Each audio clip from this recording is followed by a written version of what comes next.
So ఇప్పటివరకు నా ఛానల్లో చేసిన రకరకాల కాన్వర్జేషన్స్ వేరు, ఈరోజు చేస్తున్న ఈ కాన్వర్జేషన్ వేరు.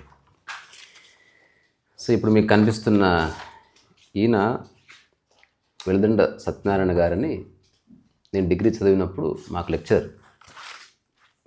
ఇప్పుడు పరిభాషలో చెప్పారంటే అసిస్టెంట్ ప్రొఫెసర్ గారు.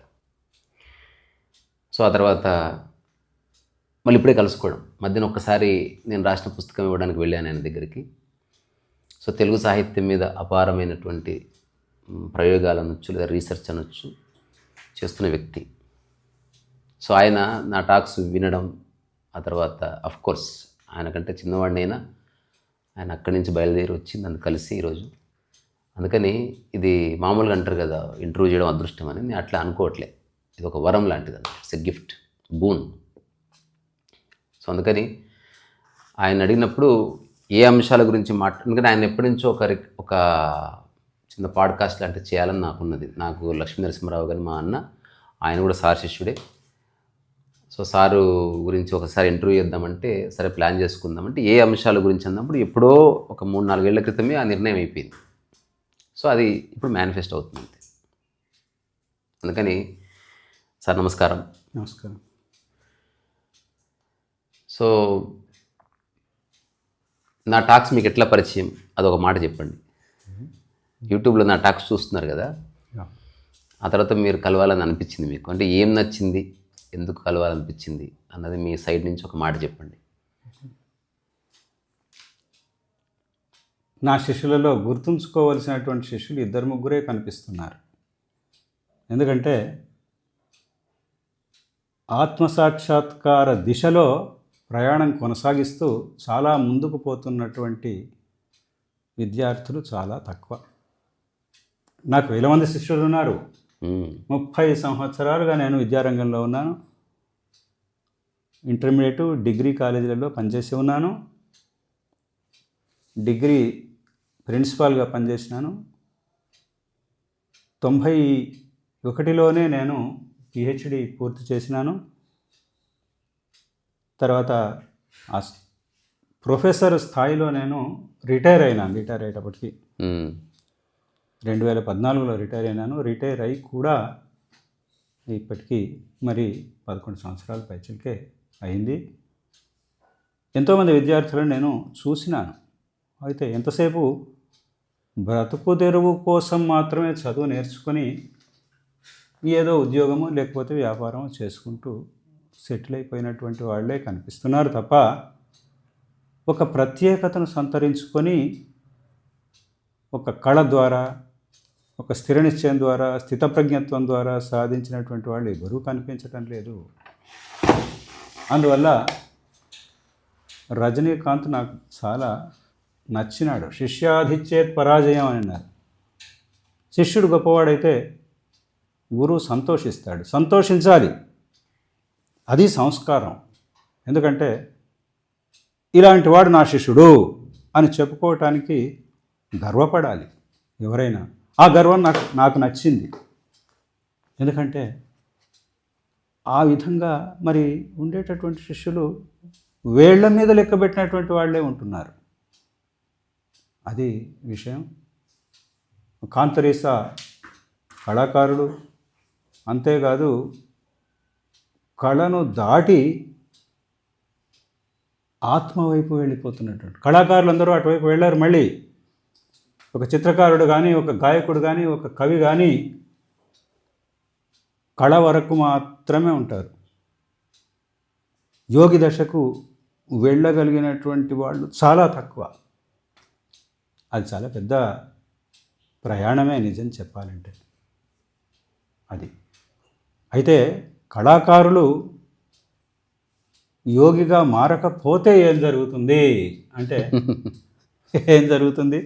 కళాకారుడు ఎప్పుడు ఆనందాన్వేషణలో ఉంటాడు. ఆ ఆనందాన్వేషణలో ఏం జరుగుతుంది? రకరకాల ప్రలోభాలకు లోనయ్యి మద్యపానం మొదలైనటువంటి రకరకాల వాటికి మరుగుతారు. అంటే ఇందులో ఆనందం ఉంది, ఆనందాన్ని అన్వేషిస్తూ ఉంటాడు కదా. ఆ అన్వేషించే సందర్భంలో వాడికి తటస్థపడుతూ ఉంటాయి అన్నమాట. మద్యము మగువ ఇట్లాంటివన్నీ దాంట్లో చిక్కుపడిపోతారు. ఇదే ఆనందం అనుకుంటారు. అయిపోయింది జీవితం అక్కడికి. అయితే రంగస్థల నటులు కానీ మిగతా వాళ్ళు కానీ కవులు కానీ అట్లాగే మనం చూస్తాం. కానీ యోగి దశకు ఎదిగినటువంటి వాడు ఉన్నాడు అనుకోండి, వాడికి ఆనందం అంటే ఏమిటో తెలుస్తుంది. అటువైపు ప్రయాణం కొనసాగిస్తారు. అంటే కళ అనేటటువంటిది ఒక సోపానం మాత్రమే, చిట్ట చివరి మెట్టు కాదు. అది చిత్రలేఖనం అయినా సరే, కవిత్వం అయినా సరే, సంగీతం అయినా సరే, ఆ సోపానాన్ని అధిరోహించి యోగిగా మారవలసి ఉన్నది. అప్పుడు ఆనంద స్వరూపుడు అయిపోతాడు వాడు. ఆ ఆనంద స్వరూపుడు ఎవడైపోతాడో వాడిని కళ ఏమాత్రము మోహపరచటం అనేటటువంటిది కుదరదు. జయించి అవతలికి వెళ్ళిపోతాడు కళను సోపానంగా చేసుకొని. అయితే ఈ సంగతి తెలియనటువంటి వాళ్ళు కళలోనే చిక్కుబడిపోతూ ఉంటారు. అది విషయం. ఎందుకంటే నేను ఆ దారిలో వెళుతూ ఉన్నవాడినే కాబట్టి నేను మాత్రమే కాంతరీసాన్ని అర్థం చేసుకోగలను, మిగతా కళాకారులు అర్థం చేసుకోలేరు అని చెప్పడం తప్పనిసరిగా జరుగుతుంది. ఎందుకంటే ఏ శ్రమ పడినటువంటి వాడికి విద్వానేవ విజానాతి విద్వజ్జన పరిశ్రమం అని, విద్వాంసుడైనటువంటి వాడు మాత్రం విద్వాంసుని పరిశ్రమ ఎట్లా ఉంటుందో, వాడు పడ్డ శ్రమ ఏమిటో, వాడి కష్టం ఏమిటో తెలుస్తుంది. వేరే వాడికి ఎట్లా తెలుస్తుంది? కష్టపడ్డవాడికే కష్టపడ్డవాడి సంగతి తెలుస్తుంది. అది విషయం ఇందులో ఉన్నటువంటిది. కళ అంటే కత్తి లాంటిది, దాన్ని ఎట్టా వాడుకుంటే అట్లా అది తీసుకుపోతుంది. లేకపోతే ఓ జన్మ అయిపోతుంది, ఫినిష్. ఇంకో జన్మ అయిపోయినా ఇది లేదు. అక్కడ ఉంది. అది గొప్పతనం కాదు కళ, వినియోగించటం గొప్పతనం. దాని ద్వారా ఎటు చేరుకోవాలో అనేటటువంటి నిర్ణయించుకోవటం, ప్రయాణం కొనసాగించి, ఇదంతా పెద్ద జర్నీ, ఉట్టిగా లేదు.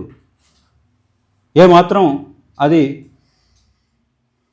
జారినా ఏమవుతుంది? లోకంలో అతి పెద్ద జబ్బు వచ్చి పడుతుంది. ఏమిటి లోకంలో అతి పెద్ద జబ్బు అంటే తెలుసా మరి? ఐకేఈ, ఐ నో ఎవ్రీథింగ్.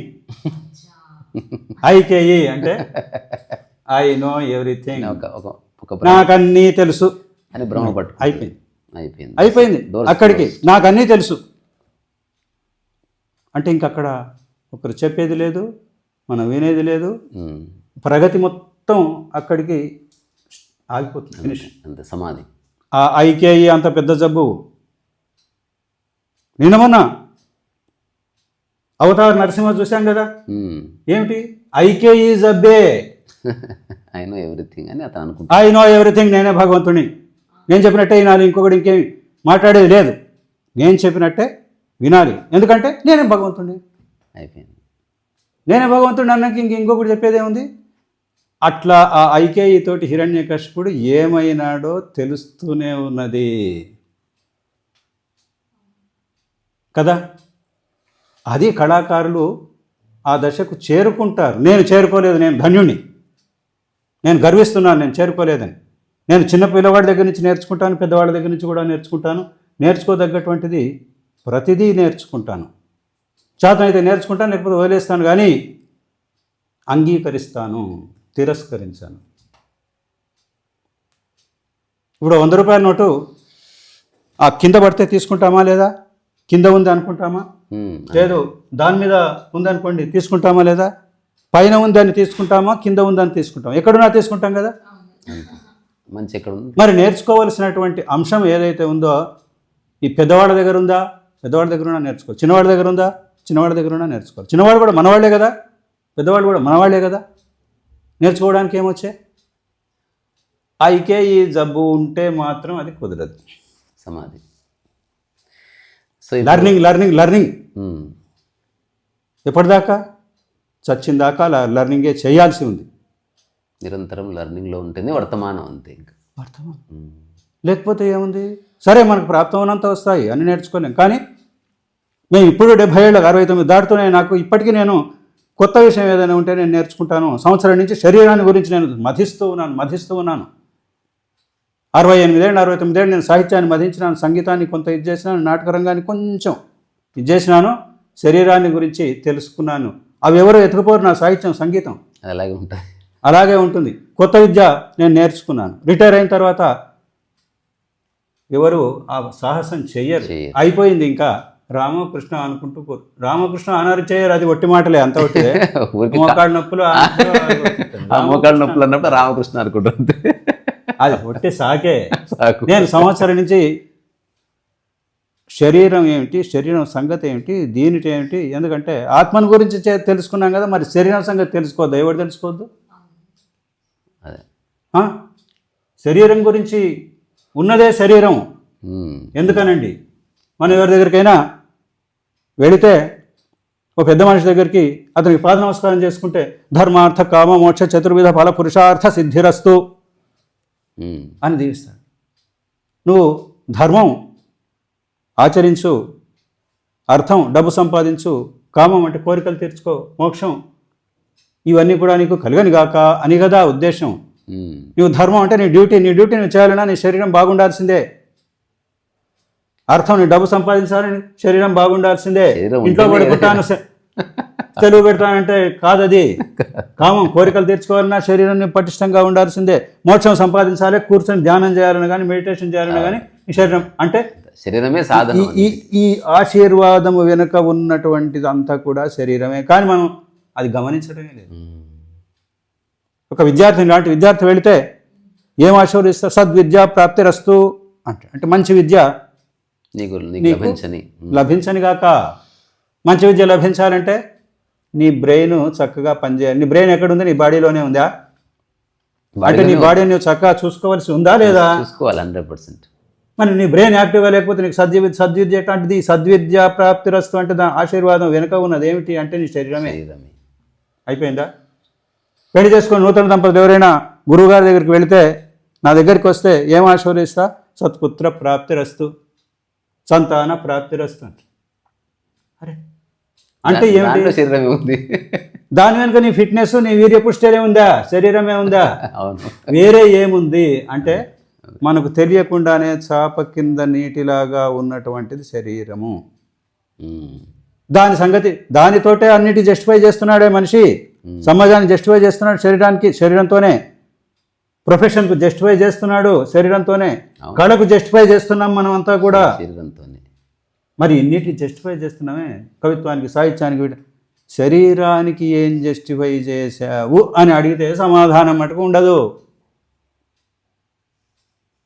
బయట ఉండే ముఖ్యమంత్రి ఏమిటో ఏం చేస్తున్నాడు గంటసేపు మాట్లాడతాం. ప్రధానమంత్రి ఏం చేస్తున్నాడు గంటసేపు మాట్లాడతాం. ప్రతిపక్షాలు గంటసేపు మాట్లాడతాం. నీ శరీరంలో ఉండే కిడ్నీస్ ఏం పని చేస్తున్నాయి, హార్ట్ ఏం పని చేస్తుంది, లివర్ ఏం పని చేస్తుంది, బ్రెయిన్ ఏం పని చేస్తుంది అని అడిగితే 15 నిమిషాలు మాట్లాడతారా? కష్టమైపోతుంది, ఎవరికి తెలియదు. 10 నిమిషాలు. ఎందుకంటే మరి పుట్టినప్పటి నుంచి చచ్చిన దాకా శరీరంలోనే ఉన్నాయి కదా. వాటి సంగతి నువ్వు బస్సు ఎక్కినా శరీరంలోనే ఉన్నాయి, ఆటో ఎక్కినా శరీరంలోనే ఉన్నాయి, ట్రైన్ ఎక్కినా ఫ్లైట్ ఎక్కినా శరీరంలోనే ఉన్నాయి. వాటిని గురించి పట్టించుకోవటం లేదు. కానీ ముఖ్యమంత్రి ఇట్లా చేశాడు, హీరోయిన్స్ ఇట్లా చేశారు. అది అవసరం ఉన్నది తప్ప మనకు చాలా దూరంగా ఉన్నవన్నీ ఆసక్తి ఉంటే చాలా దగ్గరగా ఉన్నది మనం మర్చిపోతున్నాం. ఇది సత్యం అంతకంటే దగ్గర ఉంది కాబట్టి వాడు పట్టించుకోడు. నేను సంవత్సరం నుంచి 7 కిలోలు తగ్గినాను ఈ వయసులో. తర్వాత నేను 3.5 ఇంచులు నడుము తగ్గినాను.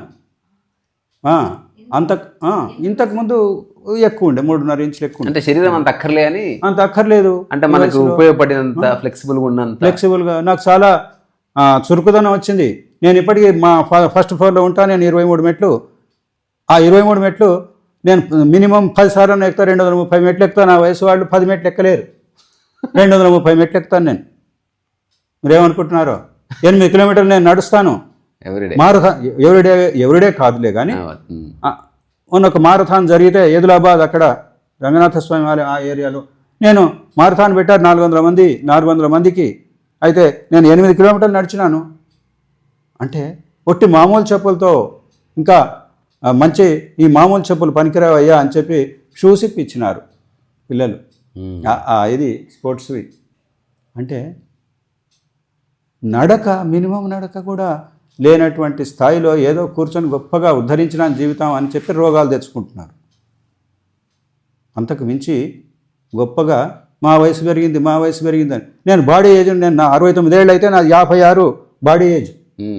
56 ఇప్పుడు నాకు బాడీ ఏజ్ అంటే 56 ఏళ్ల వ్యక్తికి పనిచేసినట్టు నా లోపల ఉండే ఆర్గాన్స్ పనిచేస్తూ ఉంటాయి. నేను 56 ఏళ్ల వాడినే, 69 ఏళ్ళు కాదు. ఇది అంటే సార్ ఒక ప్రవహించిన నదిలా ఉంటాడు, అర్థమైంది నీకు? ఎప్పుడు ఉత్సాహంగా. అరే టైసన్, సార్ ఇంట్లో లైబ్రరీ ఉంటుంది, ఇంకా అందులోనే ఉంటాడు, చదువుతూనే ఉంటాడు, రాస్తూనే ఉంటాడు. సారు ఎన్ని పుస్తకాలు రాశాడు తెలుసా? ఎన్నో పుస్తకాలు రాశాడు. ఇప్పుడు ఎన్నో నాకు తెలియదు, సుమారు 50, 60, 65 ఉన్నాయి. అంటే అముద్రితాలు 19 పుస్తకాలు రాశాను నేను. అయితే ఈ యొక్క బుక్ ఇవ్వండి, ఇది గురించి ఒక మాట చెప్పి మనం సాహిత్యంలోకి వెళ్దాం. ఇది కనకధారాస్తవము అని, దాని గురించి చెప్తాను. నేను ఒక మాట చెప్తా. ఇది హఠాత్తుగా చాలామంది వెతికారు ఈ పుస్తకం తెలంగాణలో, ఆంధ్రాలో. ఎవరు రాశారు వెళ్దాం సత్యనారాయణ ఎవరు? తర్వాత ఆయన పరమార్థ కవి అని ఆయన అనుకుంటారు. ఎవరు ఈ పరమార్థ కవి, ఏం రాశారు, ఎందుకు అంటే గరికపాటి నరసింహారావు గారు దీని మీద ఒక 9 రోజులు ఒక వ్యాఖ్య చేసినట్టున్నారు. 28 రోజులు చేశాడు వ్యాఖ్య. చెప్తాను దాని గురించి. అయితే దానిలోకి వెళ్ళే కంటే ముందు చిన్న ప్రశ్న, అసలు సాహిత్యం పట్ల అభిలాష ఎట్లా కలిగింది? అదొక ముక్క చెప్పి. పట్ల అభిలాష అంటే మొత్తం ఇంటర్వ్యూలో 3 అంశాలు, 3 విభాగాలు విభజిస్తున్నా. ఇప్పుడు నెక్స్ట్ 15 నిమిషాలు సాహిత్యము, ఆ తర్వాత ఒక 10 నిమిషాలు సంగీతం, ఆ తర్వాత కాసేపు ఆధ్యాత్మికం. అందుకని ఇప్పుడంతా సాహిత్యపరంగా మాట్లాడుతున్నాం. అసలు సాహిత్యం పట్ల మీకు ఎట్లా వచ్చింది? సాహిత్యపరంగా ఎట్లా వచ్చింది? మా నాన్నగారు 5 భాషలలో మహాపండితుడు. చదువుకున్నది ఉర్దూ మీడియం, తర్వాత తెలుగు, సంస్కృతం, హిందీ, ఇంగ్లీషు, ఇవన్నీ కూడా ఆయన మంచి స్థాయిలో నేర్చుకోవటం జరిగింది. తెలుగు పండిట్గా పనిచేసినాడు. తర్వాత సోషల్ ఇవన్నీ చెప్పేవాడు. మరి ఇంగ్లీష్ కూడా ఆయన చాలా చక్కగా ఉండేది. అందువల్ల తర్వాత అంతేకాదు రామాయణం, భగవద్గీత, భాగవతం ఇవన్నీ ఆయన ప్రవచనాలు చెప్పేవాడు. ఆయన భాగవతం చెప్పేవాడు. ఒకరింట్లో 6 మీద మేము కింద ఇసుకలో ఆడుకుంటూ వినేవాళ్ళం. భాగవత పద్యాలన్నీ మాకు నోటికి వస్తూ ఉండేవి. పుట్టిగా ఒక్కటి అని కాదు, సారథి మామూలు బుర్ర కాదు. జావల్లి ధ్వని గర్జనంబుగ సురల్ సారంగ యూధంబుగా ఆవిల్లింద్రశరాసనంబుగ సరోజాక్షుండు మేఘంబుగా తా విద్యుల్లత భంగి నింతి సురజిద్దావాగ్ని మధ్యంబుగా ప్రావృట్కాలము శేష బాణచయమంభశీకర శ్రేణిగాన్ అని వర్షాకాలం ఎట్లా ఉన్నది అని వర్ణించటం జరిగింది. అంటే ఇట్లాంటివన్నీ మేము చిన్నప్పుడు వినటం ద్వారా నేర్చుకున్నాం ఎక్కువ మటుకు. అటు ఆ భాగవతం ఎన్నోసార్లు వినటం వల్ల ఆ భాగవతం సంగతి ఏమిటి అనేటటువంటి మాకు తెలిసింది. పెద్దగా అయిన తర్వాత నేను కూడా 1-2 ఏళ్ల క్రింద భాగవత పారాయణం నేను మొదలుపెట్టినాను. భాగవత సప్తాహం వారం రోజులు, ప్రతిరోజు 1.5-2 గంటలు ప్రవచనం చేయాలి భాగవతం గురించి. వారం రోజులు దాన్ని భాగవత సప్తాహం సరూర్ నగర్లో చేసినాను, సంతోష్ నగర్లో చేసినాను, దిల్సుఖ్ నగర్లో చేసినాను. ఇప్పుడు హస్తినాపురంలో చేయబోతున్నాను వాళ్ళు పిలిస్తే. అంటే చిన్నప్పుడు నాటినటువంటి ఆ సంస్కారము, సాహిత్యము యొక్క బీజాలు మా నాన్నగారి నుంచే వచ్చినవి. తర్వాత మా నాన్నగారు భగవద్గీత ప్రవచనం ఆ పాలెం అనే దేవస్థానంలో 3 నెలల పాటు ప్రవచనం చేసినాడు. 3 నెలలు భగవద్గీత చెప్పినాడు. అయితే ఆయన రోజు ఒక అధ్యాయం చదివేవాడు, నేను రోజు ఒక అధ్యాయం చదివేవాడిని. తర్వాత చిన్నప్పుడే ఓనమాలు పెట్టించిన ఓం నమ, ఇప్పుడు ఒట్టి ఆ దగ్గర నుంచి పెట్టిస్తారు, అప్పుడు కాదు.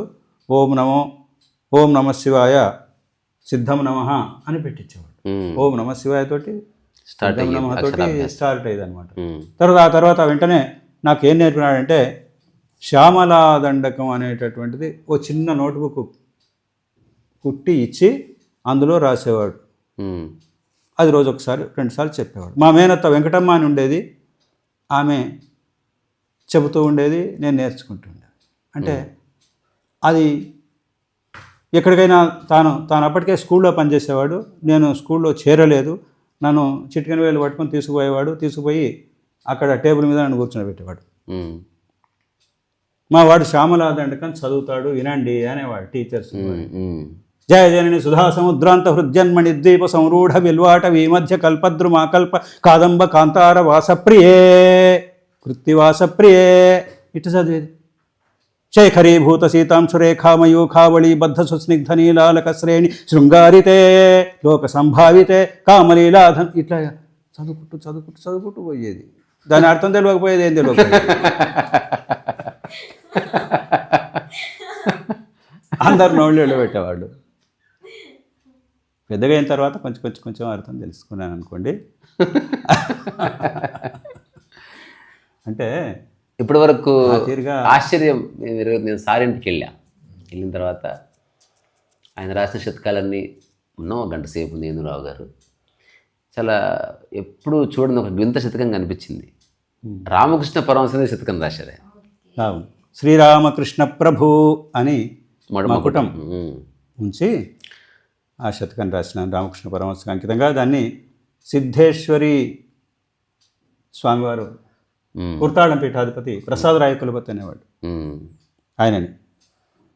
ఆ ప్రసాదరాయ కులపతి కుర్తాళం పీఠాధిపతి అయినాడు సిద్ధేశ్వరానంద భారతి స్వామివారు అని చెప్పి వారు దానికి ముందు మాట రాసినారు. అది చాలా మిస్టీరియస్ ఉంటుంది ముందు మాట చాలా ఎవడు నమ్మలేనట్టు ఉంటుంది అది. అంటే అది మన ఊరికి అక్షరంలో ప్రింట్ అయింది కానీ చదివితే మైండ్ బ్లాక్ అవుతుంది. అందులో జన్మ వృత్తాంతాలు ఉంటాయి. అంటే ఆత్మదర్శనం చేసేటువంటి వాళ్ళు మరి వాళ్ళ తపస్సంపన్నులు వాళ్ళు చెప్తలేరు, ఉన్నది చెప్తున్నారు. నువ్వు నమ్మితే నమ్ము, నమ్మకపోతే పో. నువ్వు ఎంత నమ్మితే ఎంత, నమ్మకపోతే ఎంత. 500 సంవత్సరాల క్రింద ఆ కాళీ ఉపాసకుడు రామకృష్ణ పరమహంస నాకు పరిచయం అని రాసినాడు ప్రసాద్ రాయ్. మా నాయనగారికి మిత్రుడు. అర్థమైంది నీకు? ఎవరైతే రాశారో ప్రసాద్ 500 ఏళ్ల క్రితం రామకృష్ణ పరమహంస నాకు పరిచయము అని ఇప్పుడు ఒక ఆయన ముందు మాట రాశాడు. అంతే, అయిపోయింది, అక్కడితో అంతే. అంశంగా ఈ స్థాయి ఉంటే అర్థం చేసుకోనండి. పరిచయం కాబట్టి అనవసరం అది. ఇప్పుడు నాకు మోదీ గారి పరిచయం అక్కడితో అయిపోయింది, అంతే. ఓన్లీ ఈ ఎరాలోనే పరిచయంగా తెలియదు, అది ఆ వ్యక్తి చెప్పడు, మనం తెలుసుకోవాల్సిన అవసరం లేదు. తెలుసుకునే స్థాయి ఉండొద్దా అంటే తర్కించే అంశం కాదు అది. అది ఆయన జీవితంలో జరిగింది, ఆయనకు చెప్పాడు అంతే. ఆయన ఎప్పుడు ఇది మీరు నమ్ముతారో లేదు అట్లేం చెప్పలేదు. నా ఎడమ చేయి ఇలా ఉందని చెప్పినట్టుగా అంత సింపుల్గా రాసిన.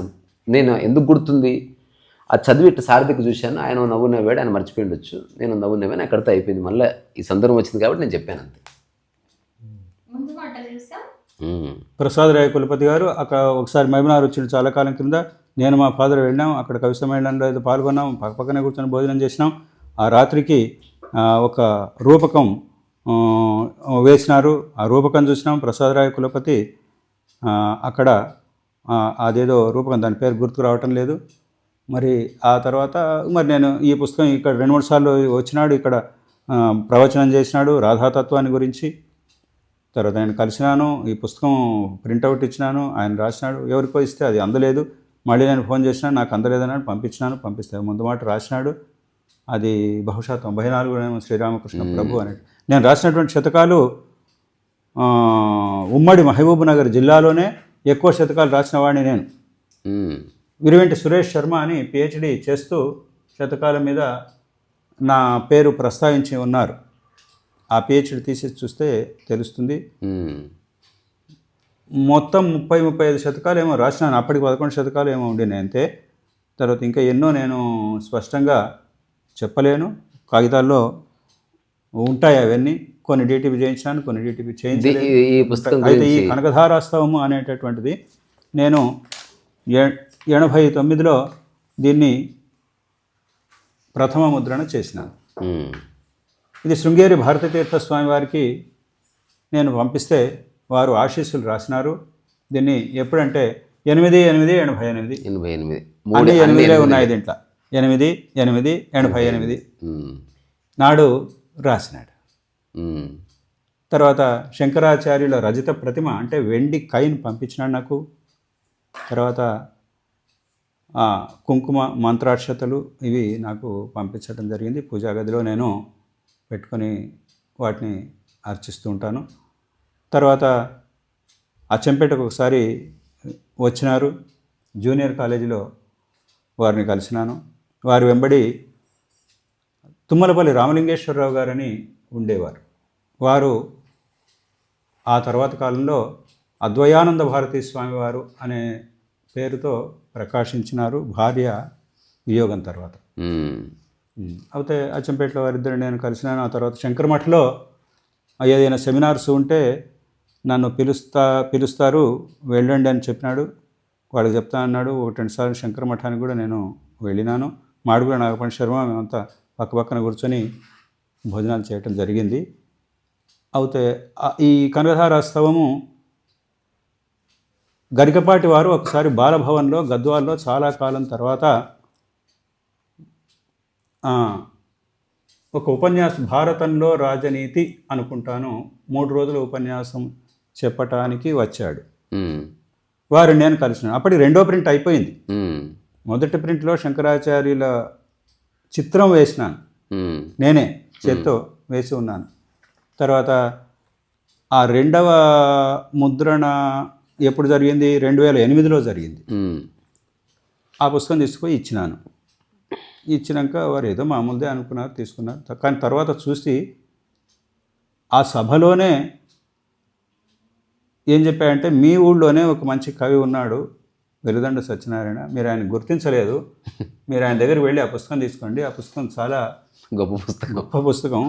శంకరాచార్యులు తెలుగువాడు కనుక అయి ఉన్నట్లయితే ఇట్లాంటి పద్యాలే రాసేవాడేమో అని గరికపాటి గారు చెప్పడంతో ఒకసారి అందరూ సార్ వైపు వెతికారు. చెప్పేటప్పటికి అంతేకాదు, మళ్ళీ నన్ను పిలిచి, నేను ఎక్కడికి వెళ్ళినా కానీ ఈ పుస్తకం గురించి చెప్తా, సందర్భం రాకపోని అని అన్నాడు. ఆ తర్వాత అప్పుడప్పుడు టీవీలలో భారతం గురించో దేని గురించి చెప్తూ ఉంటే, వెల్దండ సత్యనారాయణ రాసిన పుస్తకం చదవండి అని చెప్పేవాడు. ఆ టీవీ చూసిన వాళ్ళు నాకు వచ్చి చెప్పేవాడు, మీ పేరు చెప్పి. ఇంకేమిటో నేను పెద్దగా చూడకపోయేది టీవీ. ఆ తర్వాత ఒకసారి నేను కుటుంబంతో అరుణాచలంలో ఉన్నప్పుడు, అరుణాచలానికి వెళ్ళాము యాత్ర, అప్పుడు ఫోన్ చేసినాడు. ఏమంటే, రేపటి నుంచి ఏబిఎన్ ఛానల్ వాళ్ళు కనకధారోత్సవం గురించి చెప్పమని అన్నారు, వేరే అది ఎందుకు చెప్పాలి, మీ పద్యాలే నేను తీసుకొని చెబుతాను రేపటి నుంచి అని.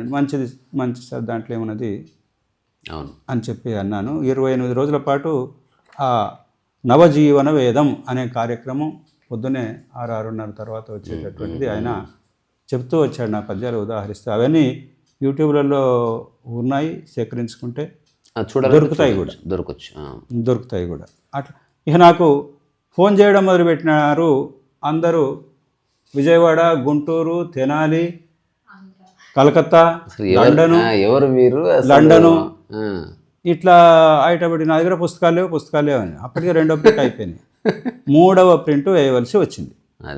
3వ ప్రింటు వేసే సందర్భంలో, సరే 3వ ప్రింటు వేస్తాను అని చెప్పి వారికి ఫోన్ చేసినాను. మీరు ముందు మాట రాయండి దయచేసి అంటే, వారు ముందు మాట రాసినారు. గరికపాటి తెలుగువారి కనకధార అనే పేరుతో ముందు మాట వారు రాయటం జరిగింది. ఇది అదే మరి సాహిత్యం అట్లా, తెలుగువారి కనకధార టైటిల్ పెట్టి అంతే రాయటం జరిగింది. వారు అప్పుడు అందరికీ కాపీలు పంపించినాను. అప్పుడప్పుడు ఇంటికి వచ్చి తీసుకుపోయేటటువంటి వాళ్ళు ఉన్నారు. తర్వాత అంటే 3 సార్లు ప్రింట్ అయిందనమాట ఈ కనకధార. ఇంకా దాంట్లో చాలా, ప్రతిరోజు నేను చదువుతూ ఉంటాను. ఏది హనుమాన్ చాలీసా, కనకధారాస్తవము, ఆదిత్య హృదయం, ఈ 3 కూడా నేను ప్రతిరోజు ఉదయం. మీరు ఏదన్నా మీ గాత్రంతో ఏదన్నా 1-2 పాడతారా మీకు నచ్చినవి? ఇందులో సారు పాటలు రాసి కంపోజ్ చేసి పాడతారు కూడా, రికార్డ్ చేస్తారు, యూట్యూబ్ నేర్చుకుంటున్నారు. అంటే నిరంతరము సజీవంగా అంటాం కదా దాన్ని.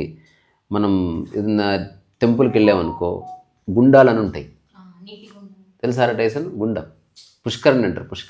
పుష్కరిణి గుండం అంటే ఇంత చిన్న గుంతలాగా ఉంటుంది, దాంట్లో ఏముండదు, నీళ్ళు ఎప్పుడు ఫ్రెష్గా నిండుతూ ఉంటాయి. దీంట్లో నీళ్ళు తీసుకొని మనం ఉమావేశ్వర గుండం ఉంటుంది కదా, ఆ గుండం నీళ్ళు తీసుకుంటారు, తాగుతారు, స్నానం చేస్తారు, మళ్ళీ ఫ్రెష్గా నిండుతూ ఉంటుంది. అట్లా సార్ ఎప్పుడు ఫ్రెష్గా ఉంటాడు అనమాట. ఏముంది, శారద చంద్రికాచరణ చారు శరీరిణి అయిన వాణిగా, క్షీర సముద్రజాత సువిశిష్ట సమీక్షితయైన లక్ష్మిగా, మారతనో హరార్ధ సుకుమారతనో హరి అయిన గౌరిగా, ఆరసి కొందు 3 దశలందున 3 జగాల లీలగా. మూడు మూర్తులు కలిగినటువంటి దానవు నువ్వు అని. అందుకే అమ్మవారిని త్రికళ అనే పేరుతో పిలుస్తూ ఉంటారు. నేను సర్వమంగళ శతకం అనేటటువంటిది ఒకటి ఇంతకుముందే రాసి ఉన్నాను మొట్టమొదట. దాంట్లో ముఖ చిత్రము ఆ త్రికళ అంటే మూడు మూర్తులు ఉండేటటువంటిదిగా వేయించి ఉన్నాను. అది అయితే ఈ కనకధారాస్తవం చాలా మనకి 8-10 నిమిషాలు పడుతుంది, అంతకంటే ఎక్కువ పట్టదు చదవటానికి. మనం కంఠస్థం చేసుకుంటే అది మనకు డబ్బు అవసరమైతే వస్తుంది, ఎందుకు రాదు, తప్పనిసరిగా వస్తుంది దాని మీద ఉంచే నమ్మకాన్ని బట్టి. చదువుతూ వస్తుందా అనకూడదు, వస్తుంది అనాలి అంతే. అని ఆ దిశగా పని చేస్తూ పో అన్నట్లు. అదే పని వచ్చేసింది అంటే కూడా అప్పుడు ఇంకొకటి ఉన్నది. ఏంటంటే ఒకరు అంటున్నారు, నాకు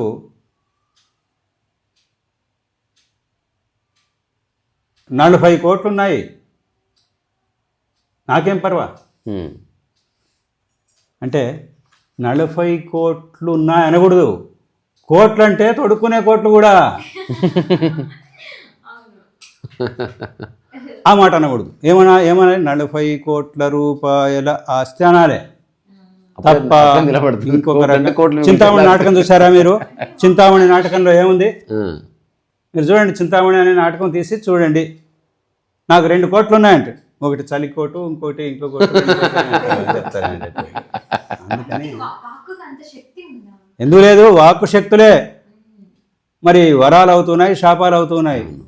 అందుకే మాటని చాలా జాగ్రత్త. తథాస్తు దేవతలు అనేటటువంటి వాళ్ళు ఉంటారు. నువ్వు డబ్బు సంపాదించడం అనేటటువంటిది వేరు, లేనప్పుడు సంపాదించాలి. ఉన్నప్పుడు ఏం చేయాలంటే నిలబెట్టుకోవడం అనే శ్రమ ఉంది. నిలబెట్టుకోవడానికి 2 మార్గాలు ఉన్నాయి. ఏమిటంటే లేని వాళ్ళకి దానం చేయటం. శంకరాచార్యులు చెప్పిండు, దేయం దీనజనాయ చ విత్తం అని.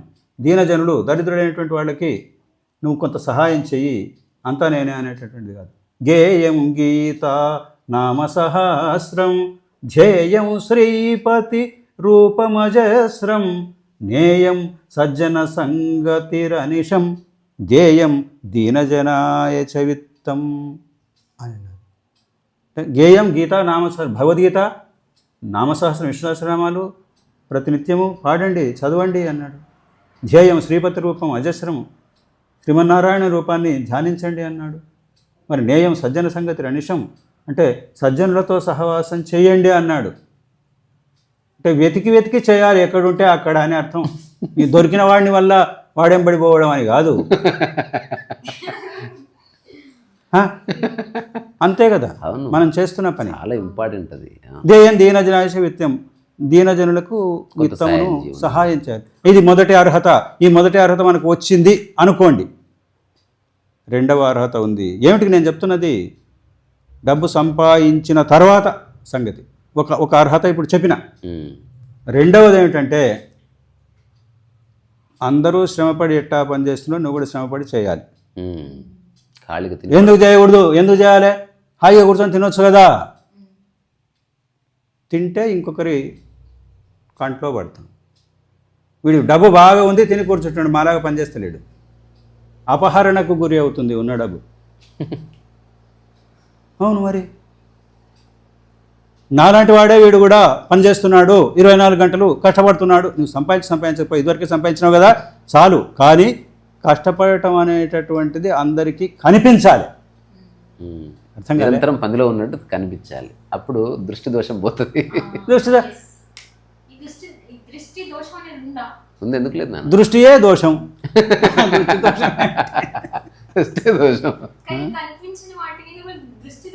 నీ వీపు నీకు కనిపిస్తున్నదా? నువ్వు ఏ కళ్ళతోటైతే నువ్వు చూస్తున్నావో ఆ కళ్ళు కనిపిస్తున్నాయా నీకు? నా కళ్ళు కనిపిస్తున్నాయి కానీ నీ కళ్ళు నీకు కనిపిస్తున్నాయా? కనిపించనివి ఎన్నో ఉన్నాయి. అయితే ఈ ఇంద్రియాల శక్తి చాలా పరిమితమైనటువంటిది. పరిమితమైనటువంటి దాని మీద మనం ఆధారపడడం అనేటటువంటిదంతా కూడా ఇదొకటి. అయితే కనిపించనిది చాలా ఉంది, ఎందుకు లేదు? ఇప్పుడు నిజం చెప్పాలంటే ఇంకొక విషయం చెప్పనా, ఏదైనా చెప్పండి. దేవుడి దాకా వెళ్ళటం అవసరం లేదు. నీకు ఇక్కడ గాయం తగిలింది, నొప్పి. ఎక్కడుంది నొప్పి చూపిస్తారా? మోకాడు నొప్పి అంటాము, నొప్పి ఎక్కడుంది చూపిస్తారా? కాలు చూపిస్తాం కానీ నొప్పిని చూపించలేము. నొప్పి నిరాకారము. కాలుకు నొప్పికి సంబంధం లేదు. కానీ ఎక్కడుంది? ఇప్పుడు మోకాలు నొప్పి లేని వాని యొక్క మోకాలు చూడండి, అట్లాగే ఉంటుంది. మోకాలు నొప్పి ఉన్నవాని యొక్క మోకాలు చూడండి, అట్లాగే ఉంటుంది. మరి నొప్పి ఎక్కడుంది చెప్పండి. లేదు. నొప్పి అనేటటువంటిది నిరాకారం అయి కూర్చున్నది. అసలు అవయవానికి నొప్పికి సంబంధం లేదు. అందుకనే బోర్డని మందులు అవసరం లేని వైద్య విధానాలు ఉన్నాయి. లేవా? ఉన్నాయి.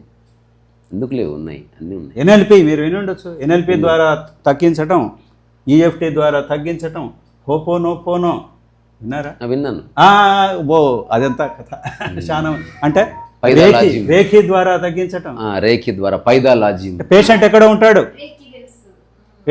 ఉంటాడు? అంటే ఇదంతా నీ ట్రస్ట్ బేస్డ్. అది నీకు విషయం మూలం తెలుస్తున్న కొద్దీ అదే పనిచేసే విధానం మారుతుంది. పనిచేసే విధానం మారుతుంది.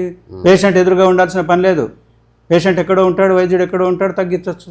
అంటే అవయవం వేరే, నొప్పి వేరే అనేది తేలిపోయింది. ఇంతేనా? ఇప్పుడు మన ఈయన ఉన్నారు కదా హోమియోపతి డాక్టర్ గారు. ఇప్పుడు హోమియోపతి బుక్ ఉంది అక్కడ ఒకటి. ఆ బుక్లో ఇది చాలా గ్రేట్ బుక్. ఈ పుస్తకంలో ఒక స్టేట్మెంట్ ఉంటుంది. అలోపతి రోగాన్ని నయం చేస్తుంది, హోమియోపతి రోగిని నయం చేస్తుంది. అది ఎట్లా ఉంటుందంటే, సరే ఒక్క నిమిషం, అర్థమైందా? ఎట్లా ఉంటుందంటే, ఇక్కడ ఒక పుండు అయింది అనుకోండి, అలోపతి వాడు ఏం చేస్తాడు? ఈ పుండుకి మందిస్తాడు. అది అలోపతి. కరెక్ట్. అది అలోపతి. అయితే హోమియోపతి వాడు ఏం చేస్తాడంటే, లోపల ఉండేటటువంటి వైటల్ బాడీ అంటారు, ఆ వైటల్ బాడీలో తేడా రావటం వల్ల ఈ పుండు ఎక్స్టర్నల్గా వచ్చింది, పైకి కనిపించేది పుండు. లోపల ఉండే వైటల్ బాడీని సరిచేసినట్లయితే బయట ఉండేటటువంటి పుండు డిసపియర్ అవుతుంది. ఇక్కడ రాసింది వైద్యంలో 2 విధానాలు చెప్తారు. రోగానికి వైద్యం చేయడం అలోపతి, ఇప్పుడు నేను రోగికి వైద్యం చేయడం హోమియోపతి. అంటే నీ మనోరోగం అంటారు చూసారా, లోపల చెడిపోతుంది ఒక్కొక్కసారి, బయట లేదు ప్రాబ్లం. అసలు లోపల నుంచే లోపల చెడిపోయిన దాని యొక్క లక్షణమే బయట కనిపించేది అంటాడు వాడు. అవును. ఇంకా అప్పుడు ఏం చేస్తాం మనం?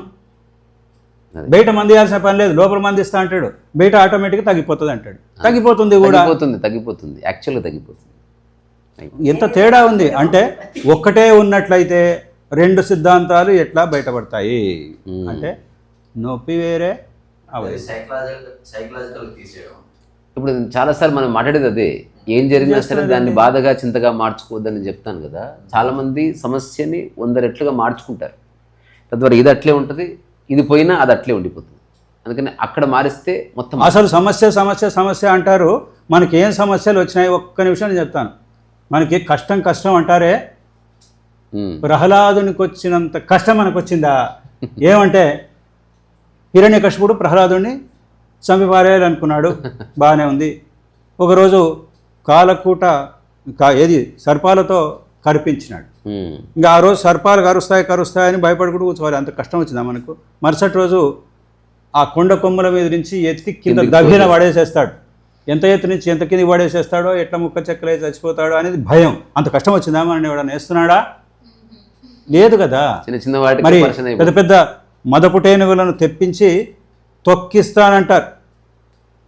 ఏవేవి శరీరం మీద నుంచి వెళ్ళిపోతాయో, ఏమైపోతాడో తెలియదు. అంత కష్టం వచ్చిందా మనకేమైనా? అస్త్రశస్త్రాలతోటి పొడిపిస్తా అంటాడు. పదునుదేరినటువంటి బాంకులు, యువతల నుంచి ఈ మొండెని నుంచి ఇది కడుపు నుంచి విబ్బేపులకు పోయేటటువంటి శూలాలు, మనకేమైనా అంత కష్టం వచ్చిందా? గదల చేత కొట్టిస్తానంటాడు. ఓరే రే రే రే రే రోజు కష్టమేనా? అటువంటి కష్టంలో 1000వ వంతు కూడా మనకు రాలేదు. కష్టము మనం ఒక్కరికే వచ్చినట్టు అనుకుంటాం. అసలు మనిషి అంటే ప్రతి ఒక్కరికి కష్టం వస్తుంది, అది తమాషా. అయితే మనకు అది తెలియదు. నాకే వచ్చింది. నువ్వేం దేవుడికి పగవాడివా?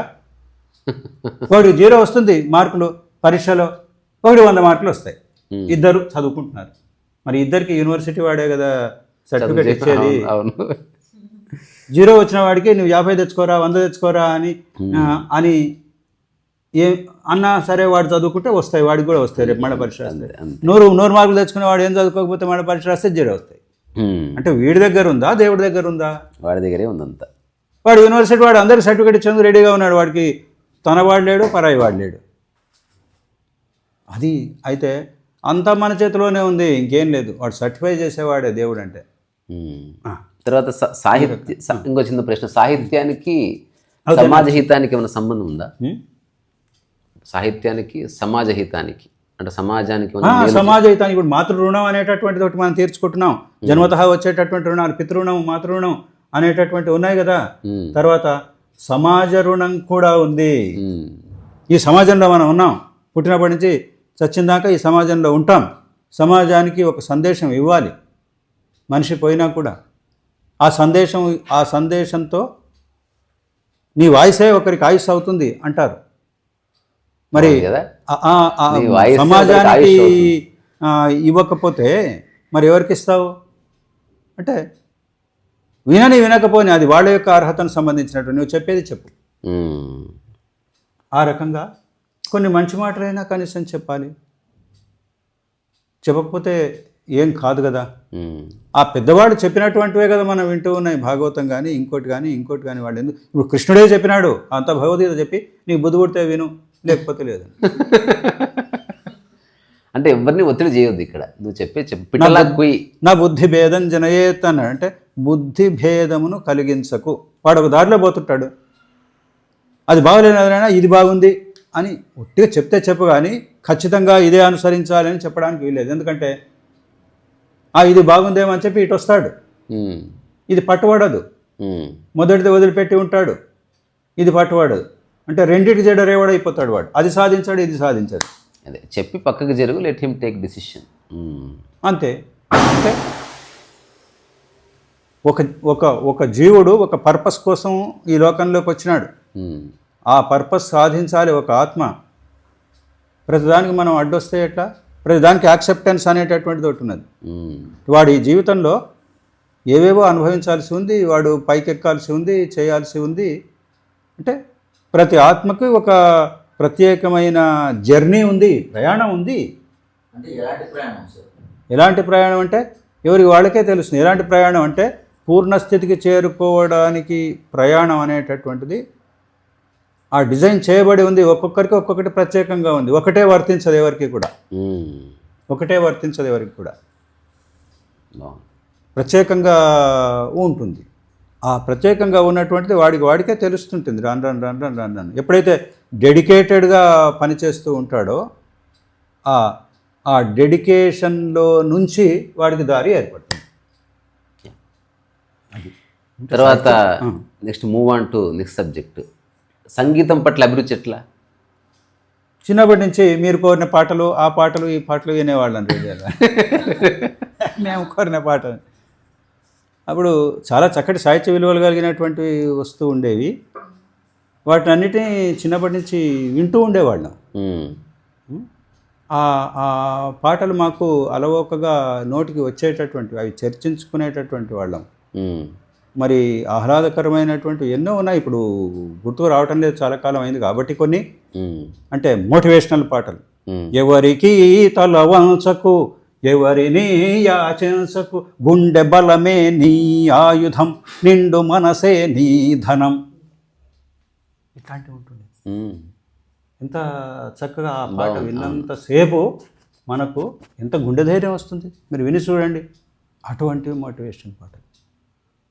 అంతేకాదు ఇంకా మంచి శృంగార గీతాలు, ఆహ్లాదకరమైనటువంటి నీవు రావు నీ దూర రాదు, నిలిచిపోయే ఈ రేయి నీవు రావు నీ దూర రాదు, ఈ రకంగా ఇంత చక్కగా ఆహ్లాదకరమైనటువంటి పాట. ఒకసారి డిగ్రీ కాలేజీలో ఏదో పాటల పోటీ పెడితే అప్పట్లో మంగమ్మ శపథం అనేటటువంటిది వచ్చింది ఒకటి.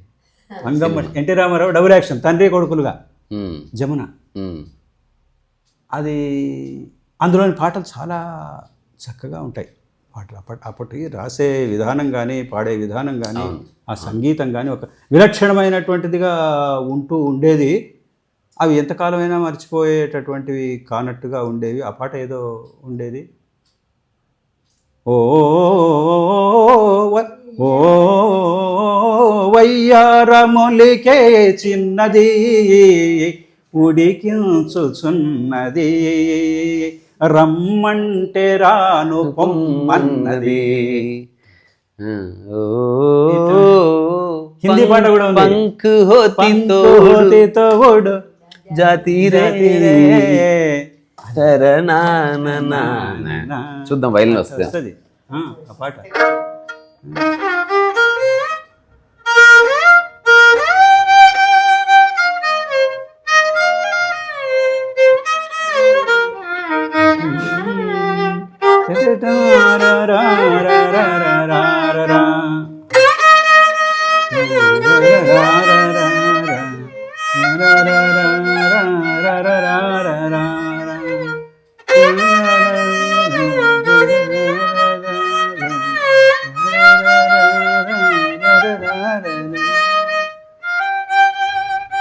మంచి పాటలు ఎంత ఎంత చక్కటి పాటలు అట్లాంటివి.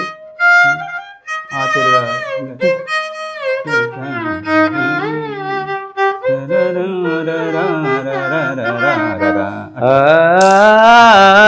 ఎంత మోహన రాగం ఇది కూడా. మోహన మోహన రాగాలు ఏమన్నా తెలియదు. అంటే శృతిని బట్టి మోహన అవ్వచ్చు, హిందోళం అవ్వచ్చు, మధ్యమ అవ్వచ్చు, ఏదైనా అవ్వచ్చు, గ్రహభేదంలో ఏదన్నా అవ్వచ్చు. అదొక టెక్నిక్. నేను ఛందస్సు ప్రకారం మనం రాసుకుంటున్నాను. అవును, ఇది త్రిశ్రగతి, చతురస్రగతి, ఖండగతి, మిశ్రగతి ఇట్లాంటివి ఉంటాయి. ఆ ఛందస్సు ప్రకారం ఫ్రేమ్ చేసుకొని ఎంత ముందుకు వెళుతూ ఉన్నదో వెళ్ళి ఆ బార్ని లైన్ కిందికి దించి యతిప్రాసలు మేము సెట్ చేసి రాస్తాం. అది ఏ రాగానికైనా కుదురుతుంది. కానీ ఒట్టి మాటలుగా రాసుకుంటూ ఆ ఛందస్సు తెలియకుండా ఒట్టి మాటలుగా రాసుకుంటూ పోతే మటుకు సంగీతంలో స్వరాలు కూర్చటం ఇది కష్టం అవుతుంది కొంచెం. కానీ ఏదైనా పాడొచ్చు, అంతేలే, కొంచెం పాడుకోవడం అనేటటువంటిది లేనే లేదు. నేను రాసినటువంటి పాట మధ్యమడుగు పాటలు అనేటటువంటివి. ఇది ఈ పాట ఒకసారి గుర్తు చేసుకోరా, నీ తోక బలం ఉంటే చాలు నాకు అని చెప్తారు ఆంజనేయ స్వామి. ఆంజనేయ స్వామి తోక బలము నాకు బలము కావాలి, తోకకున్న బలము నాకు రావాలి. అంటే ఆంజనేయ స్వామికి మొత్తం అక్కర్లేదు, నీ తోకున్న బలం చాలు నాకు, మిగతా అంతే. మిగతా అంతా ఆ తోకను గురించి నేను 5-6 పాటలు రాసి. అవునవునవును, నేను ఆ పాట ఉంది మొత్తం, కావాలంటే తర్వాత వినిపిస్తా. అయితే నేను మహబూబ్నగర్ జిల్లాలో, ఉమ్మడి మహబూబ్నగర్ జిల్లాలో 5 హనుమత క్షేత్రాల మీద 108 చొప్పున 540 పాటలు రాసి ఉన్నాను 20 ఏళ్ల కింద. అంటే చింతరేవుల ఒకటి గద్వాల దగ్గర, బీచ్పల్లి ఒకటి, మద్దిమడుగు ఒకటి, ఊరుకొండపేటానికి కల్వకుర్తి దగ్గర ఒకటి, మక్తల్ పడమటి ఆంజనేయ స్వామి అంటే అట్లా. అయితే 5 క్షేత్రాల మీద నాకు హనుమత్ ప్రేరణతోటి నాకు ఆ రకమైనటువంటి దర్శనం కూడా జరిగింది. అక్కడ 5 క్షేత్రాల మీద నేను గురువు అనుగ్రహంతో ఈసారి పాటలు రాయండి, పద్యాలు కాదని కపిలవాయి లింగమూర్తి గారు మా గురువు గారు చెబితే ఆదేశిస్తే పాటలు మొదలుపెట్టినాను. ఆ మధ్యలో ఎన్ని అనుభవాలో ఇంకా అవన్నీ చెప్పడానికి లేదు, అయితే అవి టైం చాలదు. ఆ పాటలు నాకు చాలా సంతృప్తినిచ్చినాయి. తర్వాత బీచ్పల్లి పాటలు 8 పాటలు, చింతరేవుల పాటలు 10 పాటలు, గంట క్యాసెట్ నేను అప్పట్లోనే చేసి ఉన్నాను. ఎప్పుడు 23-24 ప్రాంతంలో. తర్వాత అయితే అది అప్పుడు క్యాసెట్ల కాలం. చింతరేవుల పాటలు వెంకటగోపాల్ అని రేడియోలో చక్కగా పాడేవాడు. చక్కగా చాలా నల్లకుంటలో ఉంటే నేను వారం ఆయన దగ్గరికి పోయి ఆ పాటలు వాక్మెన్ ఉండేది, ఒక ఖాళీ క్యాసెట్ తీసుకుపోయేది, ఆయన చేతి 2-3 సార్లు పాడించేది. ఏది మంచిదో దాంట్లో రికార్డు చేసేది. ఓ ఇదంతా చింతరేవుల పాటలు అని. ఆంజనేయుడే మనకు దేవుడు, హరి సమూహములకు అతడు భీముడు, ఆంజనేయుడే మనకు దేవుడు. సింపుల్ ఉంటుంది, ప్రాస ఇవన్నీ కలిపి ఎవరైనా పాడుకోదగ్గ. బ్రహ్మానందం గారని ఇప్పుడు నల్లకుంటలో ఉంటారు, పాపం పెద్ద మనిషి, దానికి సంగీతము ఇచ్చినాడు. విపంచి స్టూడియో అని ఒక స్టూడియో ఉండేది, సినీ గాయకుడు రామకృష్ణ యొక్క బంధువులు అనుకుంటా. ఓకే. అది ఎక్కడుండేది, ఈ బిర్లా టెంపుల్ ఎక్కడ ఉంది కదా, దాని కింది భాగంలో ఉండేది, అక్కడ రికార్డ్ చేసి ఉన్నాం అనమాట. క్యాసెట్, గంట క్యాసెట్. అయితే ఇప్పుడు పని, ఏదో 8 పని, పాటల్లో అనుభవాలు 8 చెప్పవాలి, పాటలు, 10 పాటల్లో 2 పాటల మటుకే నేను పాడినాను, ఇంకో పాట గుర్తు రావటం లేదు. అయితే ఈ ఆంజనేయుడు అనే దేవుడు ఎట్లా పాడతారు సార్ మీరే అంటే, నేను ఇట్లా పాడుతున్నా అని ఇప్పుడు చెప్తే అట్లే రికార్డ్ చేసినాడు, ఏమి దాన్ని తేడా ఇది చేయలేదు, దానికే మ్యూజిక్ ఇది చేసినాడు. తర్వాత చింతరేవుల బీచ్పల్లి పాటలు అని చెప్పి రఘు అని ఒక ఆయన బీచ్పల్లి గ్రామస్తుడు, ఆయన బీచ్పల్లి పాటలు ఇవ్వండి సార్ నేను క్యాసెట్ తయారు చేస్తానంటే 8 పాటలు ఇచ్చినాను, 45 నిమిషాల క్యాసెట్. సిద్దిపేటకు చెందిన నామ్దేవ్ అని ఒకతను మ్యూజిక్ కూర్చున్నాడు, రిథమ్ ప్యాడ్లు ఇవన్నీ కూడా మహబూబ్నగర్లో రికార్డింగ్ చేయడం జరిగింది. అది లక్ష్మణ్ అని ఒక ఆయన నారాయణపేట ఆయన స్టూడియో పెట్టుకున్నాడు మేనకా టాక్స్ దగ్గర, అక్కడ రికార్డ్ చేయాలి, తెల్లవారు కూర్చొని రికార్డ్ చేయడం జరిగింది. దాంట్లో కూడా నేను 2 పాటలే పాడినాను. జంగిరెడ్డి ఆంజనేయులు అని జానపద గాయకులు పాడినారు మిగతా పాటలన్నీ కూడా. 45 నిమిషాల క్యాసెటే అది. తర్వాత మళ్ళీ మధ్యమడుగు పాటలని ఆ తర్వాత చాలా కాలం తర్వాత చేసినాను, అది 1-2 గాయకుల చేత పాడించినాను. శ్రీనివాసరాజు అని ఒక గాయకుడి చేత పాడించాను. ఇంకా తర్వాత గద్వాల ఆయన చంద్రశేఖర్ అని చెప్పి ఆయన మంచి ఆర్టిస్టు, గద్వాల చంద్రశేఖర్ మహబూబ్నగర్లో ఉంటాడు. అవును, ఆయన తిరుపతిలో చాలాసార్లు హనుమాచార్య కీర్తనలు ఇవన్నీ పాడినాడు. పద్మావతి కాలనీలో ఉంటాడు, ఆయన చేత పాడించినాను 2 పాటలు. తర్వాత పద్మావతి అని ఒక ఆమె చేత పాడించినాను. నేను పాడమే కాక పాడించినాను కూడా, నేను కూడా 2-3 పాటలు ఏవో పాడినాను. మబ్బులు కమ్మిన వేళలలో, మనసులు చెదరిన వేళలలో, మద్ది మడుగులో కోవెలలో, మారుతియే గతి మనకిలలో, మబ్బులు కమ్మిన వేళలలో. సింపుల్ సాహిత్యం ఉంటుంది అట్లా. ఇట్లాంటి పాటలు మన పాత సినిమా రచయితలు గొప్పగా తేలికైన పదజాలంతో రాస్తారనమాట. అందులో వేరే పాట కూడా ఇంకేవో పాడినట్టున్నా దాంట్లో ఫిలాసఫీ కూడా వచ్చింది. ఒట్టే దేవుడు ఎక్కడో లేడు, ఇక్కడనే ఉన్నాడు, ఇక్కడ లేని దేవుడు ఎక్కడ ఉంటాడు అనేది ప్రశ్న. అక్కడ ఉన్నాడు అనుకోండి, అంటే ఇక్కడి నుంచి అక్కడికి ఇంత దూరం ఉందా, మళ్ళీ 4-5 ఫీట్ల, మళ్ళీ ఓ నిమిషమా, అక్కడనే ఉండేటట్టయితే ఇక్కడ లేడని అర్థమా అసలు? ఆ సంగతి చెప్తే అక్కడనే ఉన్నాడు అనుకో, మరి ఇక్కడ లేడని అర్థమా? సర్వాంతర్యం అంటే అంతటా ఉన్నాడు. ఈడున్న దేవుడే కావాలి నాకు, యాడనో ఉన్న అనే పాట రాసిన. యాడున్న దేవుడో వద్దొద్దు నాకు, ఆడనే ఆ దేవుడు ఉన్నాడని అంటే ఈడ దేవుడు లేడు అన్నట్టే కాదా? ఆ ఈడున్న దేవుడే కావాలి నాకు, ఆడున్నదే దేవుడే వద్దొద్దు నాకు అని రాసిన. తెలంగాణ యాసలో రాస్తారు అంటే ఆయన ప్రయోగశీలి, నీకు అర్థమవుతుంది కదా. రకరకాల బాణీలలో, రకరకాల భావాలలో భలే మంచి దేవుడు, బంగారు దేవుడు, భలే మంచి దేవుడు, బంగారు దేవుడు, సింగారమైన వాడు, చెంగున గంతులు వేసేవాడు, భలే మంచి దేవుడు, బంగారు దేవుడు, పట్టుబట్ట కట్టేవాడు. ఇదిగా ఉంటుంది ఆ పాట.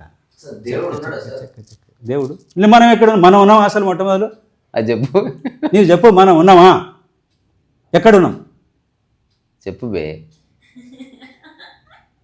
ప్రశ్నకి నువ్వు రైఫల్తో పిలిచి సార్ డబుల్ బ్యారెల్ గన్ను, అందుకని చెప్పు మరి మనం ఉన్నామా? ఎక్కడున్నావు? ఎక్కడున్నావు చెప్పు, ఎక్కడున్నావు చెప్పు.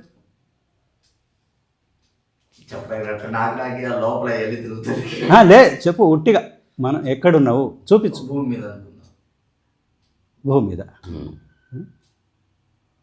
భూమి మీద ఉన్నావు, నీ శరీరం ఉన్నావు, అంతే కదా. అది శరీరం. నీ చెయ్యిని చూపిస్తే చెయ్యి అవుతుంది, అది నీవు అని కాదు. నీ కన్నును చూపిస్తే కన్ను అవుతుంది, నీ కాలును చూపిస్తే కాలు అవుతుంది. నీవు ఎక్కడున్నావు? నువ్వు ఈ వెంట్రుకలు చూపిస్తే వెంట్రుకలు అవుతాయి, తలను చూపిస్తే తల అవుతుంది, ముక్కును చూపిస్తే ముక్కు అవుతుంది, కానీ నీవు అనేది ఎక్కడున్నావు? కాళ్ళు చూపిస్తే కాళ్ళు అవుతాయి. అదే దేవుడు అనేటటువంటి, నేనెవరు అనేటటువంటి దాన్ని ధ్యానించు అన్నాడు రమణ మహర్షి. చెప్పింది ఏమిటి? నేనెవరు అని నువ్వు ధ్యానిస్తే, నీవెవరో నీకు తెలిస్తే, ఆ నీవే ఆ నీవు, అంతవరకు నీవు కావు. ఇది పెద్ద తలకాయ నొప్పి.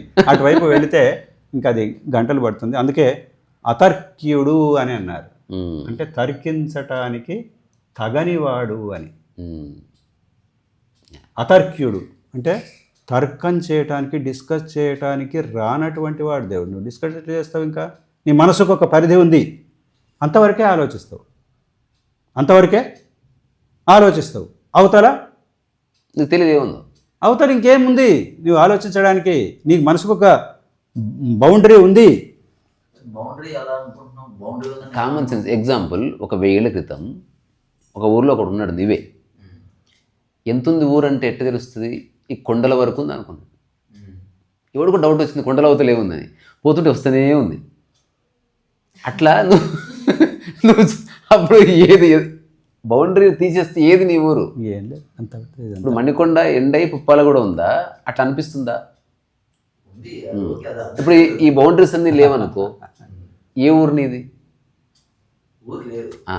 అట్లా దెర్ ఇస్ నో, అది తర్కానికి అతీతం.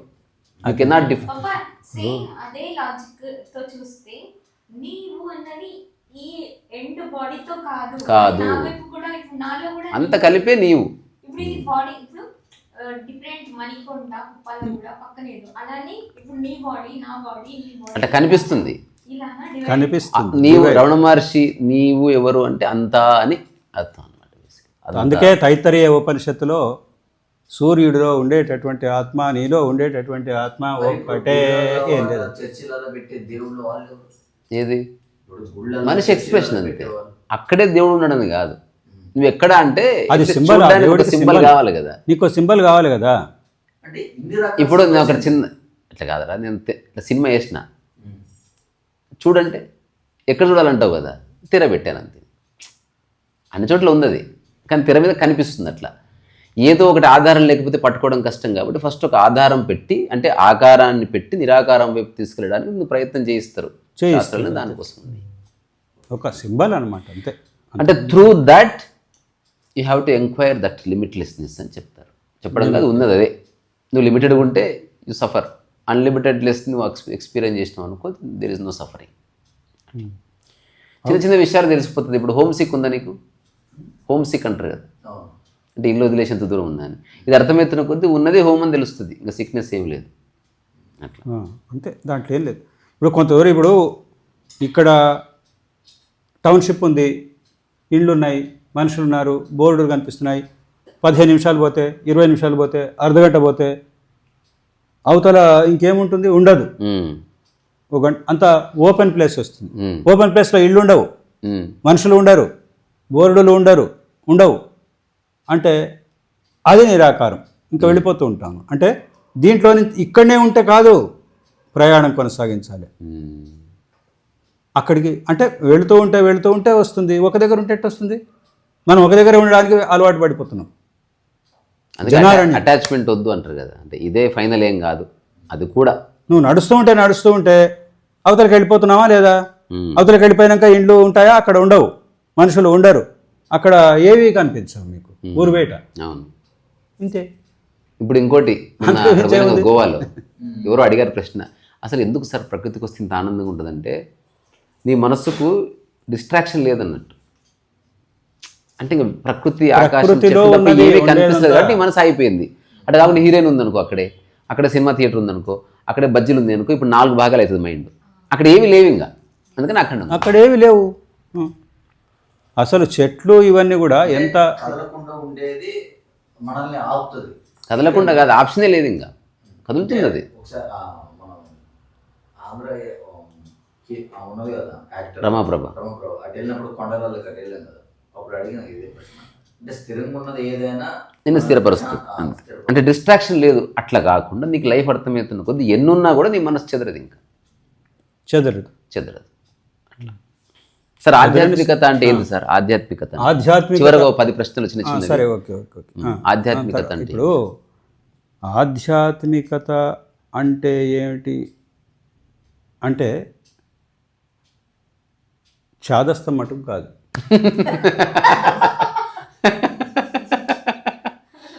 చాదస్తానికి ఆధ్యాత్మికానికి చాలా తేడా ఉంది. మనం ఒకప్పుడు అన్టచబిలిటీ ఈజ్ ఎ క్రైమ్ అన్నాం, ముట్టుకోవద్దు, అది నేరం అన్నాం కొన్ని చిన్న జాతుల వాళ్ళని. అయితే ఇప్పుడు మడి కట్టుకున్నాం, నన్ను ముట్టుకోకంటాం. అరే ఇది అన్టచబిలిటీ కాదా? ఇది కూడా అన్టచబిలిటీ. అంటే ముట్టుకోకు మా చిన్నప్పటి నుంచి మా ఇళ్ళలో అటువంటి కుటుంబంలోనే పెరిగినాం. ముట్టుకోకు అనేట అంటే ముట్టుకుంటే ఏమవుతుంది, సరే ఒక మంచి అలవాటు రావటం కోసమే అది అవుతే, అది రాను ఏమైపోయి జాతిలో స్థిరపడిపోయింది. అట్లా స్థిరపడిపోతే దేవుడు అనేటటువంటి వాడు చాలా నున్నటి వాడు ఉట్టినే జారిపోతాడు. నువ్వు మడి అనుకుంటే మడి మిగులుతుంది. నీకు మడే కావాలన్నా మడి మిగులుతుంది, నేను జారిపోతాను. నీకు ఆచారం నీకు నీకు స్నానమే కావాలన్నా నేను జారిపోతాను. ఎంత నున్నటి వాడు అంటే అర్థమైందా? ఉట్టిగానే జారిపోతాడు. అసలు చిట్టదేవుడు మిగిలేది ఇవే. నువ్వు ఏది పట్టుకున్నా అది మిగిలి మిగతాది మిగులుతుంది. నువ్వు డబ్బు అన్నావు అనుకో, డబ్బే మిగులుతుంది, అసలు పోతుంది. అసలుది పట్టుకో అంటే అదంతా ఆచారాలు పెట్టుకున్నారు. మడి ఆచారం పెట్టుకున్నారనుకోండి. రిజిడ్ అయితే ఆ రిజిడ్ ప్రాక్టీస్ అనేటటువంటిది స్థిరపడిపోవటం వలన అవతలి నుంచి బయటికి రాలేకపోవడం అనేటటువంటిది అది చాదస్తం కిందకి మారిపోతుంది. జీవితం అంతా అయిపోతుంది, ఇంకా అంతే, ఇంకా వేరే ఎదుగుదల ఉండదు అనేటటువంటిది నేను గమనించాను.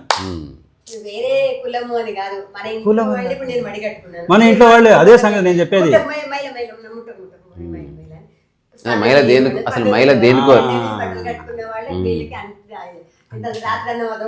పోని మరి దానితో బ్రహ్మజ్ఞానమును సంపాదించినారని గ్యారంటీ ఇస్తారా? అక్కడ తేలాలి. ఎందుకంటే దానికోసమే కదా. అవును, మరి ఈ మడి ఆచారం అంతా కూడా బ్రహ్మజ్ఞానాన్ని పొందటం కోసం అనేది కదా ప్రయోజనం. మరి పొందినారా ఇంతకాలం 50-60 ఏళ్ళు మీరు ఈ మడి ఆచారము అలాంటిది అనేటటువంటి ప్రశ్న నన్ను నేను వేసుకున్నప్పుడు సరి అయిన సమాధానం దొరకలేదు. ముట్టుకోవడం కూడా అవసరమైన వాళ్ళనే ముట్టుకుంటారు కదా. సరే, ముట్టుకోవద్దని కాదు. అయితే మనం ప్రశ్నించుకోవాలి, దీనివల్ల బ్రహ్మజ్ఞానం వస్తున్నదా? అవును, మనం తపస్సు చేసినారని చూస్తూ ఉంటాం. వాడు రోజు ముఖం కడుక్కుంటూ స్నానం చేసుకుంటూ కూర్చున్నాడా? అట్టే కూర్చున్నాడా? అయిపోయింది. మరి మరుసటి రోజు మరి మొక్కం కడుక్కున్నాడా, స్నానం చేసినాడా అని మనం అడగడానికే లేదు. ఎన్ని దినాలు కూర్చున్నాడో, 8 దినాలు కదా. అంతే కదా. తపస్సు అంటే స్నానం లేదు, పని లేదు, ఏం కడుక్కోలేదు, లేవు. మరి పుట్టలు పెరిగిపోయినాయంటే నెలలు ఏళ్ల తరబడి చేసిండానే కదా.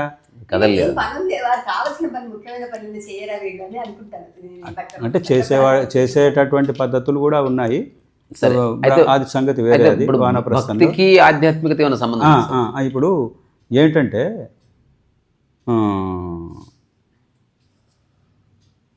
ఒక ఉపనిషత్తులో ఏం చెప్పానంటే, యద్యత్ పశ్యతి చక్షుర్భ్యాం తత్తదాత్మేతి భావయేత్, యద్యత్ శృణోతి కర్ణాభ్యాం తత్తదాత్మేతి భావయేత్ అన్నాడు.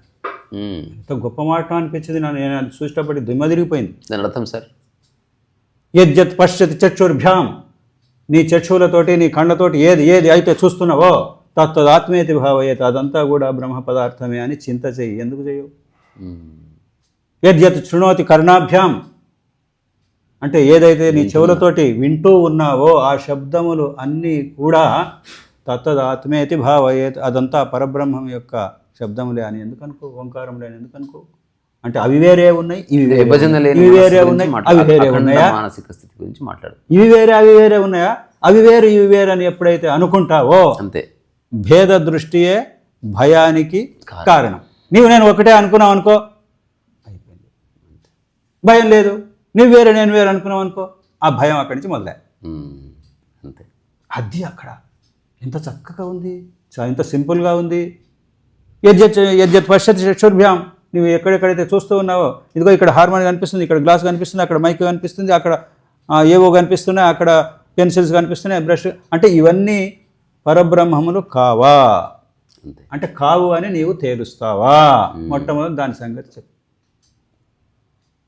ఎట్ట తేలుస్తావు? పోనీ ఇవి పరబ్రహ్మములు కావు అని నీవు తేలుస్తానంటావు, ఎట్ట తేలుస్తావు? అదన్నది. కానీ అంటే ఇవన్నీ పరబ్రహ్మం యొక్క పరబ్రహ్మమే. ఇందులో భాషిస్తున్నదంతా ఉండుట అనే స్థితి ఉన్నది. ఆ ఫ్యాన్కు ఉండుట అనే స్థితి ఉన్నది. ఉండుట అనే దాంట్లో ఉన్నది అది. నీ గ్లాస్కు ఉండుట అనే స్థితిలో ఉన్నది అది. ఇప్పుడు ఉపదేశారం వ్యాఖ్య లేకపోతే ఎక్కడ ఉంటుంది? ప్రపంచంలో బాగుండుట బాగా లేకుండుట ఉంది, ప్రకృతిలో ఉండుట ఉన్నది. ఉన్నది. అసలు అది మనం వినేటటువంటివన్నీ కూడా ఆ శబ్దములన్నీ ఓంకారనాదములే అని ఎందుకు అనుకోవు? అంటే ఈ శబ్దములు వేరే ఉంది, ఓంకారనాదం వేరే ఉంది అని అనుకుంటావా? అది అట్లా కాదు.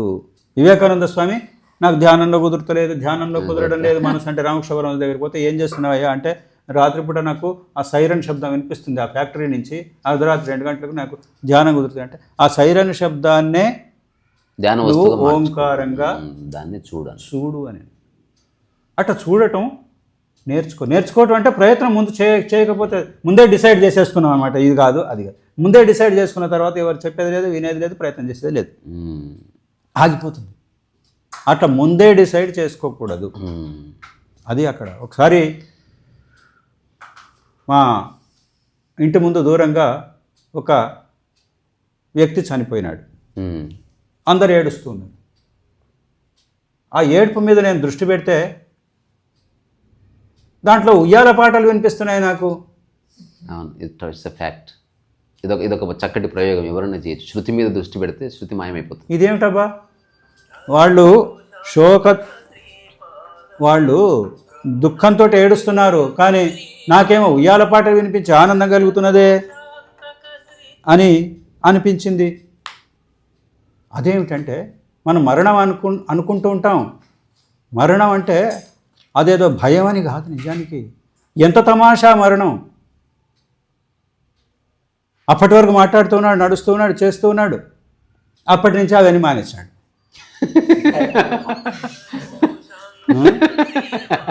మరి అట్లా ఎట్లా జరుగుతున్నది? మానేశాడు, అవన్నీ మానేసినాడు. అవి ఎక్కడ పోయినాయి, ఏమిటి కథ అనేటటువంటిది తమాషా. అన్నీ ఉన్నాయి. ఇప్పుడు శరీరం ఇక్కడే ఉంటుంది, చైతన్యం అనేది అక్కడ వెళ్ళిపోతుంది అంతే. అంటే ఆ కనిపించనిదే కదా పనిచేసింది ఇంతకాలం. ఎన్టీ రామారావు గొప్ప మహానటుడు. ఆ కాలంలో ఆయన చనిపోయిన తర్వాత చనిపోయినప్పుడు చూసి వచ్చినటువంటి వాళ్ళు నాకు చెప్పారు, ఏమిటబ్బా అంటే ఈ ఎన్టీ రామారావేనా ఇన్ని రకాల పాత్రలు ధరించింది, ఇన్ని రకాలుగా జనాలను ఆనందపరిచింది, ఇంత నేర్పరితనంతో తెర మీద నటించిండు మహానుభావుడు అని. నేను దాని మీద దృష్టి సారిస్తే ఓహో అది వెళ్ళిపోయింది. మరి ఆ ఎన్టీ రామారావే ఉన్నాడు అక్కడ. అవే కాళ్ళు చేతులు ఉన్నాయి, కళ్ళు ఉన్నాయి, ముఖం ఉంది, అన్నీ ఉన్నాయి, మనిషి ఉన్నాడు. మరి ఇప్పుడు లేచి మళ్ళీ యాక్షన్ చేయమను అంటే కనిపించేదే మనం అనుకుంటున్నాం కదా. మరి మరి కనిపించనిదే ఇంతకాలం ఆడించింది కదా ఆయనను. దాని సంగతి ఏంటి? ఇప్పుడు చెప్పండి, ఇది కరెక్ట్ సమాధానం. కనిపించనిదే ఆడించటం అనేటటువంటిది జరిగింది. అంటే కనిపించని దాని మీద ఆధారపడుతున్నది శరీరం అనే అర్థం. అంతకుమించి ఏముంది? అయితే మనం కనిపించనిది లేదు అని అంటామా? మొట్టమొదటి ఆ సంగతి చెప్పండి. కనిపించే ఇప్పుడు నా శరీరం ఉంది, కనిపించేది నేనేం చెప్తూ ఉన్నాను. ప్రాణం పోయిన తర్వాత నేను ఇవన్నీ చెప్పగలుగుతానా? అంటే వాక్ ద్వారా శక్తి ఒక శక్తి లోపల నుంచి మాట్లాడిస్తున్నది, ఒక శక్తి ఇట్లా చేతులు తిప్పిస్తున్నది, ఒక శక్తి శరీరాన్ని కదిలిస్తున్నది. అంటే ఇవన్నీ లోపల నడిపిస్తున్నటువంటి ఒక శక్తి ఉన్నది. దాని మీద ఈ శరీరం ఆధారపడి ఉన్నది. ఆ శక్తి కనిపించటం లేదు, ఈ రూపం మటుకే కనిపిస్తున్నది అని అర్థం కదా. జస్ట్ ఇది పిండి ముద్ద అనుకుంటే అంటే దీన్ని నడిపించేది గాలి కదా. గాలి కాదు, గాలే కదా. అది కూడా కాదు చెప్తాను. గాలి అంటే ఇదంతా గాలే. గాలి అనేటటువంటిది వాహనం అంటే వెహికల్. ఆ గాలిని వాహనంగా చేసుకొని ప్రాణము మన లోపలికి వస్తున్నది. ఇప్పుడు ఒక బైక్ మీద మనిషి పోయినట్టు, బైక్ మనిషి కాదు, బైక్ మీద మనిషి పోతున్నట్టు. అంటే ఇది వాహనం మీద నుంచి ప్రాణం వస్తున్నది. అదే శవం ఉంటుంది, శవం మీద నుంచి గాలి పోతుంది కదా. మరి మనిషి ముక్కులకు పోతుంది గాలిని పంపు తీసి కొట్టు. ఆ డెడ్ బాడీకి నువ్వు సైకిల్ పంపు తీసి గాలి కొట్టు, గాలి కదా మరి. కొట్టుపోని ఎక్కడ కొడతావో కొట్టు గాలి. పీల్చు డాడీ పీల్చు. పీలుస్తుందా? పీల్చుడు పోయిండు, ఎక్కడ పోయిండు అర్థం కాలే? అర్థమైంది కాలే. అంటే గాలి కాదని, అంటే గాలి అనే వెహికల్ను ఆధారంగా చేసుకొని ఆ వెహికల్ మీద ఎక్కి ప్రాణం అనేటటువంటిది మన లోపలికి వస్తుంది. అబ్బో ఇది కథశాన్ ఉంది రావటం. అంటే లోపల యాక్సెప్ట్ చేసేది ఒకటి లేదు. ఒకటి లేదు. నీకు ఒక బైక్ ఇచ్చాడు ఫలానా చోటు పోయి అని ఈజీగా అవుతాను అంటే అట్లా అది బైక్ అంతే. యాక్సెప్ట్ చేసేది లేదు. ఏంటిది అది? అదే అదే అది ధ్యానం చేస్తే తెలుస్తుంది. అతర్కము అని చెప్పాడు. అతర్కము అంటే అది that is one thing you cannot say. అది చెప్పడానికి సాధ్యం కాదు కాబట్టి ఇంత చెప్తున్నాడు ఆయన. ఇంత చెప్తున్నాం. ఇప్పుడు ఇది కాదనా లేదంటే దాన్ని సాధ్యం కాదు, నిరూపించడానికి అనుభవం తెలుస్తుంది. అంతెందుకురా, ఇది చాలా దూరం. ఎవరైనా ఇప్పుడు గులాబీ స్మెల్ ఉంది కదా, చూసినావు కదా, చెప్పేట్లుంటుంది. దాంతో ఏది పోల్చడం లేదు. చెప్ప అయినా నువ్వు చెప్పవలసి వస్తే నీకు 90 ఏళ్ళు అయినా చెప్పలేవు. దానికి దగ్గర వచ్చినట్టు వస్తుంది నీ మాటలు. బట్ స్టిల్ నువ్వే చెప్తావు, నేను బాగా చెప్పినట్టు అనుకుంటున్నా కానీ ఇంకా ఏదో మిస్ అయింది, నేను ట్రై చేస్తా. సో ఇప్పుడు ఆధ్యాత్మికవేత్తలు ఎందుకు ఇంత మాట్లాడతారు, ఓషో కానీ ఎవరైనా, చెప్పడానికి సాధ్యము కానిది కాబట్టి అంత చెప్తున్నారు. అందుకే ఎవడన్నా చెంపు గురించి మాట్లాడతాడా? ఈ పుస్తకం గురించి ఏముంది, అందరూ చెప్పగలరు దీని గురించి. అట్లా కాదు, అది చాలా తమాషా ఉన్నటువంటి విషయము. అది తర్వాత తొందరగా తేలేటటువంటిది కాదు. తర్వాత ఒక 5-6 ప్రశ్నలు చిన్నవి ఆ. ముక్తసరిగా చెప్పండి. భక్తికి ఆధ్యాత్మికతకి ఏమైనా సంబంధం ఉన్నదా? భక్తికి ఆధ్యాత్మికతకు ఏమన్నా అంటే సంబంధం భక్తుడు ఉందా? జీవన్ముక్తుడు కాగలడా? భక్తుడు ఓన్లీ భక్తితో ఉండి ఏదో సఫరింగ్లో ఉంటాడా, లేకపోతే ఏదో దాన్ని మనసులో మోసుకుని అట్లా ఒక తాదాత్మ్యతలో జీవిస్తూ అట్లా గడిపేస్తాడు? భక్తి కూడా ఆధ్యాత్మికతని అని అనడం కరెక్టా కాదా? కరెక్ట్ కాదు. భక్తి ఆధ్యాత్మికత కాదా? అంటే అక్కడున్న శ్రద్ధ ఇక్కడున్న శ్రద్ధ అక్కడ సరే నాకు తోచింది ఏదో చెప్తాను, ఆయన కొన్ని చెప్పేది చెప్పలేకపోవచ్చు అనుకోవచ్చు, కానీ నేను చెప్పేది అంతా విని అందరూ ఇప్పుడు ఏంటంటే మీయే క్వశ్చన్ భక్తులు అని లోకంలో అనిపించుకుంటున్నటువంటి వాళ్ళందరూ కూడా ఒక్కొక్కసారి నమ్మదగినటువంటి వాళ్ళు కానీ కారు. భక్తులు అంటే నాకు భయం, ఏం చాదస్తూ ఉంటుందో, లేకపోతే ఏం కండిషన్లు పెడతాడో. అంటే సగం మంది ఏంటంటే భక్తి అనే ముసుగును వేసుకొని మందిని మోసం చేయడానికి పూనుకుంటున్నాను. ఎందుకంటే నేను భక్తుడిని, నేను చెప్పింది వేదం. అంతే. ఒక సినిమాలో ఏదో నాగభూషణ పాట ఉంది కదా, అవును తెలుసు, ఏదో అవును అది అది నాగభూషణ పాట పాండురంగ మహత్యంలో ఉంటుంది. పండుగ వచ్చి నేనే భక్తుని అది ఇది అని చెప్తాడు అంటే కదా, నాగేశ్వరరావు ఉంటాడు, కౌంటర్ పార్ట్ గా. అంటే నాకే నేను దండం నేను పెట్టండి. చెప్పిందే వేదం, నేను నేను చెప్పినట్టు చేయాలి, మేము భక్తులం, పరమ భక్తులం. పరమ భక్తులం మేము. అంటే ఆ దేవుడికి మీకు మధ్యలో ఉంది, నన్ను దాటుకుని మీరు ఎవరు? నేనే దూతను, నేను రాత్రి కూడా నాతో మాట్లాడతాను పాండురంగ అంటూ, నాకు అంతా తెలుసు, ఆయన నాకు అంతా చెప్తాడు అంత చెప్తాడు. తెలుస్తుంది. కానీ అది కాదు అసలు. ఎందుకంటే ఏదో సమాజంలో పేరు ప్రఖ్యాతులు రావటం కోసము, అవసరాలు తీరటం కోసము, నాయకత్వం రావటం కోసము ఉండేటటువంటిదంతా కూడా మనం భక్తి అనుకుంటూ ఉన్నాం. కానీ అస్సలు కానే కాదు. మరి నిజమైన భక్తి అంటే ఏమిటి సార్? నిజమైన భక్తి అంటే ఏమిటంటే అసలు నిజమైన భక్తి అనేటటువంటిది వేరేగా ఉంది. వీటన్నిటిని దాటినటువంటిది, ఇవన్నిటి యొక్క అవసరం ఏర్పడుతున్నదంటే ఈ అవసరం అనేటటువంటిదే ధ్యేయంగా జీవితం నడుస్తున్నది అని అర్థం. అంతే కదా, క్లియర్. అంటే ఈ అవసరం మీదకే ఫోకస్ అవుతూ ఉన్నది దృష్టి అంతా కూడా. మరి నీకు పరమార్థం ఎక్కడ ఫోకస్ అవుతూ ఉన్నది, దాని మీద ఏకాగ్రత ఎక్కడ కుదురుతూ ఉన్నది? కుదరడం అనేటటువంటిది లేదు కదా. భాగవతం చెప్పేవాడు ఒకసారి ఒక రాజుగారి దగ్గరికి పోయి, మహారాజా నేను భాగవతం చెప్తాను అంటే, అతను చూసి సరే 4 రోజులు అయిన తర్వాత రండి అని అన్నట్టు. 4 రోజులు అయిన తర్వాత మళ్ళీ పోయి, ఇతడు భాగవతం చదువుతూ ఉన్నాడు 4 రోజులు ఇంకా బాగా చెప్తామని. మళ్ళీ 4 రోజుల తర్వాత పోయి అడిగితే ఇంకొక 4 రోజుల తర్వాత రండి అని. మళ్ళీ ఒక 4 రోజులు మళ్ళీ ఇంటికి పోయి మళ్ళీ బాగా చూసుకోండి అన్నాడు. మళ్ళీ ఇంటికి పోయి అవన్నీ మళ్ళీ అధ్యయనం చేసి మళ్ళీ భాగవతం అన్నీ ప్రిపేర్ అయ్యి మళ్ళీ వచ్చి అడిగినాడు. నేను తర్వాత వచ్చి అడిగితే మళ్ళీ పోండి అన్నాడు. ఇంకో 4 రోజులు చూసుకుని ఆ తర్వాత ఇంటికి ఆయన చదువుకుని మళ్ళీ ఒకసారి పోతే చివరికి ఆయన అక్కడ లేనేలేడు. ఎక్కడ పోయిండమ్మా అంటే,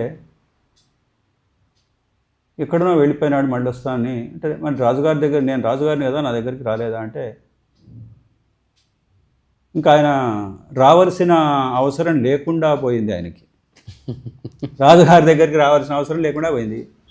అట్లా అవసరం లేకుండా పోయి సర్వస్వతంత్రుడయి పూర్ణకాముడు కావటం అనేటటువంటి స్థితిలోకి రావటమే భక్తి. కానీ ఇంకొకరు ఏదో ఇస్తారు నాకేదో వస్తుంది, ఏదో ఇస్తారు నాకేదో వస్తుంది, ఏదో ఇస్తారు నాకేదో వస్తుంది అంటే అది వ్యాపారమే.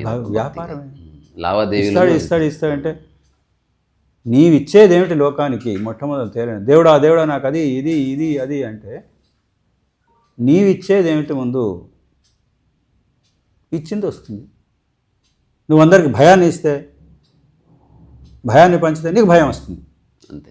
ప్రేమను పంచితే ప్రేమ వస్తుంది. ఏది ఇస్తే అది వస్తుంది కదా. అవును. అది అక్కడ ఉండే అసలు ఆధ్యాత్మికం అదే. ఏది ఇస్తే అది వస్తుంది. ఇప్పుడున్న ఆధ్యాత్మిక ఆశ్రమాలను చూస్తే ఏమనిపిస్తుంది మీకు? ఆశ్రమాలు కూడా పెట్టినటువంటి వాళ్ళు ఉన్నారు. అయితే అవన్నీ అన్నీ అటువంటివి అని చెప్పడానికి వీలు లేదు. కానీ ఇప్పుడు దాంట్లో డబ్బు విరాళాలు పోగు చేయటం, విలాస జీవితానికి వాడుకోవటం, దాంట్లో కొంత భాగం ఉదారంగా ఖర్చు పెట్టడం ఇట్లా జరుగుతున్నది. కానీ మనం ఇచ్చేటప్పుడు మనం పుణ్యాన్ని ఆశించి ఇస్తాం, కానీ వాళ్ళు వాడుకునేటప్పుడు దాన్ని సద్వినియోగం చేస్తున్నారా లేదా అనేటటువంటిది మన పరిధిలో లేదు. ఓకే. ఎక్కడున్నది? వినాయక చందాలే ఇస్తాం, వాడు కరెక్ట్గా సద్వినియోగం చేస్తాడనేది ఏముంది? సద్వినియోగం చేస్తే మంచిదే, దాంట్లో లేదు. కానీ మరి అట్లా జరుగుతున్నది అది మొత్తానికి. ఎటొచ్చి అర్హత్ ఇప్పుడు మనం విరాళాలే కానీ దానం చేయటమే కానీ ఏదైనా కూడా చివరికి మళ్ళీ మనను బాధ పెట్టేటట్టుగా ఉండకూడదు. మనం ఒకరికి సహాయం చేస్తాం, వాళ్ళు బాగుపడాలని సహాయం చేస్తాం, అది మంచి బుద్ధితోటి చేస్తాం, మంచిదే అది. కానీ వాళ్ళు తీసుకునేటప్పుడు ఒక తీరు ఉంటారు, ఇచ్చేటప్పుడు ఒక తీరు ఉంటారు, మారిపోతుంది. వాళ్ళు నెలకి ఇస్తామంటారు, 4 నెలలు అవుతుంది, 10 నెలలు అవుతుంది, అంటే మనకు బాధ కలుగుతుంది. అప్పుడు మనకు అవసరం వస్తుంది, మనకు అవసరం వచ్చినప్పుడు బయట మనం వడ్డీకి తీసుకురావాల్సి వస్తుంది. అంటే మనం ఇచ్చిన డబ్బునే మనం అడిగితే కూడా మనం తెచ్చుకోలేని స్థితిలో ఉండి మనం బయట వడ్డీకి తీసుకురావాల్సిన పరిస్థితులు కూడా ఏర్పడినప్పుడు మనం బాధపడతాము. అంటే ఏమిటి? మనం చేసిన మంచి పనా కాదా అంటే మంచి పనే, చివరికి బాధ. కానీ చివరికి బాధ కలుగుతుంది. ఆ బాధ ఎందుకొరకు కలగాలి? బాధ కలగకుండా ఉండేట్టు చూసుకోవాలి తానే. ఇప్పుడు నూనె రాసుకొని ఒలవాలి, నూనె రాసుకొని ఆ తొక్క ఒలవకుండా మనదే తప్పు, అవతల వాడిని అంటే ఏంటి? అందుకని జీవితంలో వచ్చే ప్రతి కష్ట నష్టాలకు కూడా మనమే బాధ్యులము, ఇంకొకరి మీద తోసివేయడానికి వీల్లేదు. ప్రతి ఒక్కదానికి సెంటర్ పాయింట్ అనేటటువంటిది ఏంటంటే మనమే. కష్టం వచ్చినా మనమే, వాడు నన్ను కష్టపెట్టి అనడానికి లేదు. సుఖం వచ్చినా మనమే, అవతల వాడు సుఖపెట్టి అనడానికి కూడా లేదు. ఇంత ఏం లేదు ఆధ్యాత్మికం. ఇది తెలుసుకుంటే బాధ్యత నాదే అని తెలుసుకుంటే అయిపోయింది. మనసుందా? మనసుందా? మనసు ఉందా? సంకల్ప వికల్పాలే మనసు కదా. అంటే మనసు ఉన్న స్థితి లేని స్థితి అంటే ఏమైనా ఉన్నాయా, లేకపోతే మనసు అంటూ ఉంటుందా? ఆయన తప్పు. ఇప్పుడు సంకల్ప వికల్పాలు లేవనుకోండి, లేకపోతే ఇంకేముంది? మనసే ఆత్మ అయిపోతుంది, అసలు శరీరమే ఆత్మ అయిపోతుంది, అంతే అయిపోయింది. శరీరం ఆత్మ కాదనుకుంటున్నారా? ఏమైనా శరీరం వేరే ఆత్మ వేరే అనుకుంటున్నారా? అనుకుంటే ఒక్కటే, మనసు దూరితే 2 అవుతాయి. అట్లా కాదు. ఇప్పుడు ఎట్లాగూ అంటే నీకు అర్థమైందని అడిగిన ప్రశ్న టైసన్.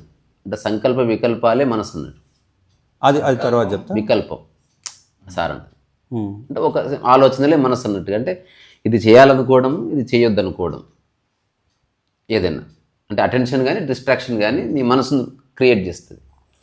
నెక్స్ట్ నేను అడిగిన ప్రశ్న ఏంది? అసలు సంకల్ప వికల్పాలు లేవనుకో అంటే అప్పుడు ఏమన్నాడు? మనసే ఆత్మీయ ఉంటుందండి. మనసే ఆత్మ అవుతుంది, మనసే హృదయం అవుతుంది, మనసే అన్నీ అవుతుంది.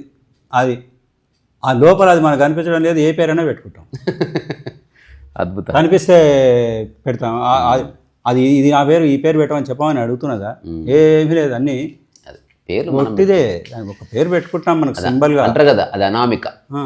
ఇప్పుడు అసలు శరీరం సంగతి ఎట్లా ఉన్నది అంటే నైనం చిందంతి శస్త్రాణి నైనం దహతి పావకః నచైనం క్లేదయంత్యాపో నశోచయతి మారుతః అని భగవద్గీతలో చెప్పినాడు కదా.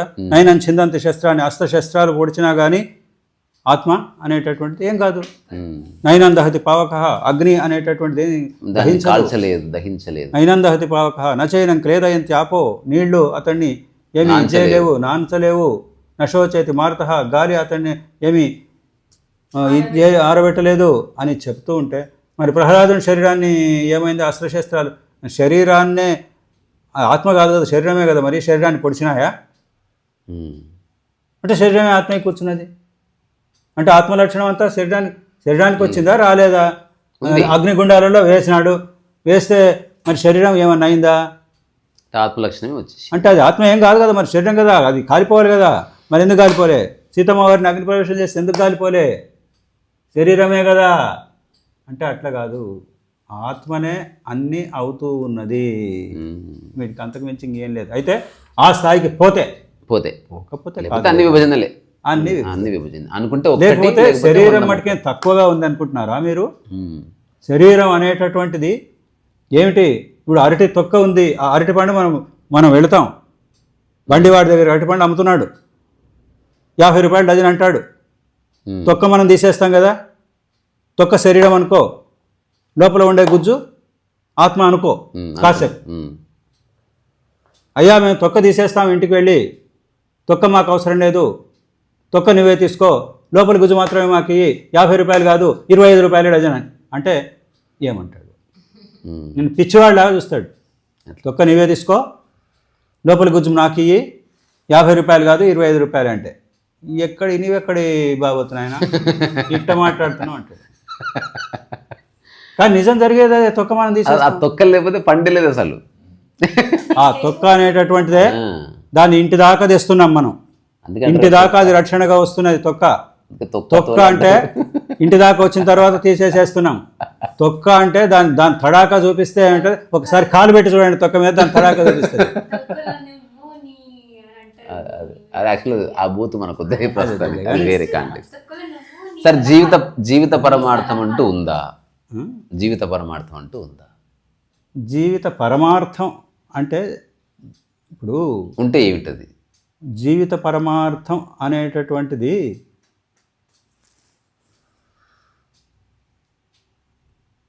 ఇది జవాబు చెప్పేది కొంచెం కష్టమే అవుతుంది. అయితే ఒక్కొక్కసారి తేడా వస్తే రావచ్చు.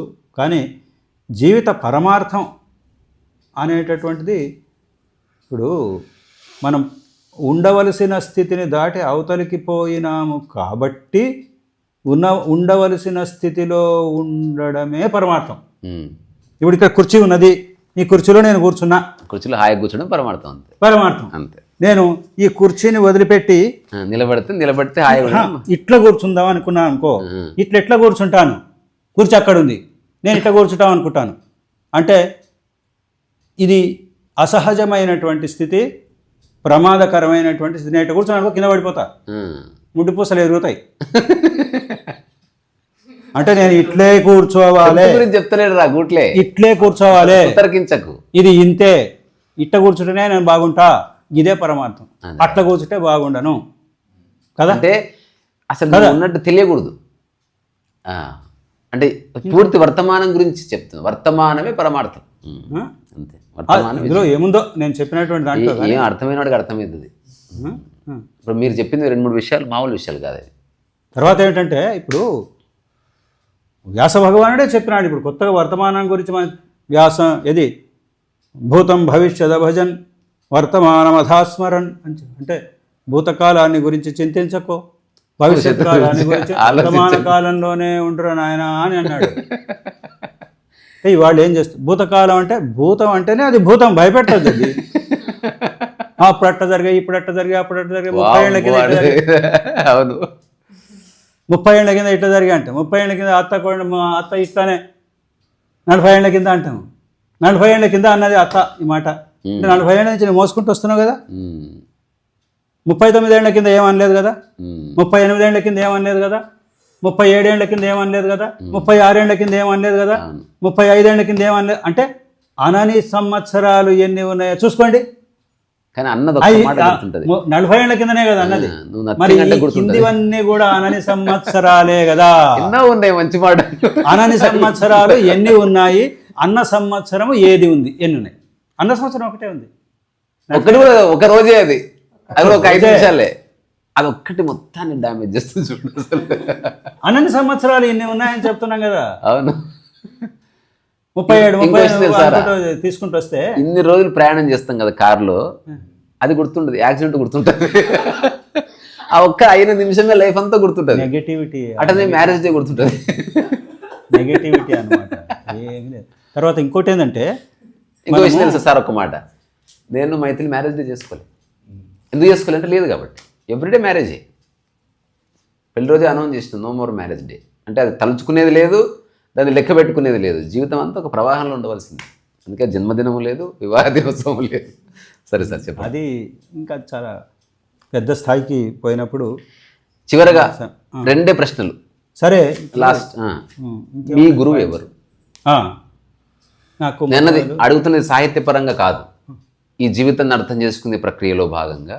అంటే ఆత్మజ్ఞానం అన్నది ఆ స్ఫురణ కలిగిన తర్వాత అట్లా గురువుగా భావించిన వారు ఎవరు ఉన్నారు అని నా ప్రశ్న. రకరకాల విషయాలకు చాలామంది ఉంటారు. తెలుగు నేర్పిన గురువు ఉంటారు, బుద్ధి నేర్పిన వాళ్ళు. నాకు మామూలుగా సాహిత్య గురువులు అవి కాకుండా ఆధ్యాత్మిక పరంగా చెప్తాను. ఆధ్యాత్మిక పరంగానైనా కానీ సాహిత్య పరంగానైనా కానీ వాళ్ళు దాదాపు ఒక్కరే ఉన్నారు. వాళ్ళు కాక మిగతా వాళ్ళు కూడా ఉన్నారు. అయితే నాకు మొట్టమొదలు మామిడన్న సత్యనారాయణమూర్తి గారని పాలెంలో ఉండేవారు. వారు ఓరియంట్ కాలేజీలో పనిచేసేవారు. వారు నాకంటే 5 ఏళ్ళు పెద్ద. వారు సౌందర్యలహరి అనేటటువంటి దాన్ని ఆంధ్రీకరణ చేస్తూ ఉండే సందర్భంలో నాకు పరిచయమైనారు. నా రూమ్ పక్కనే ఉండేవారు.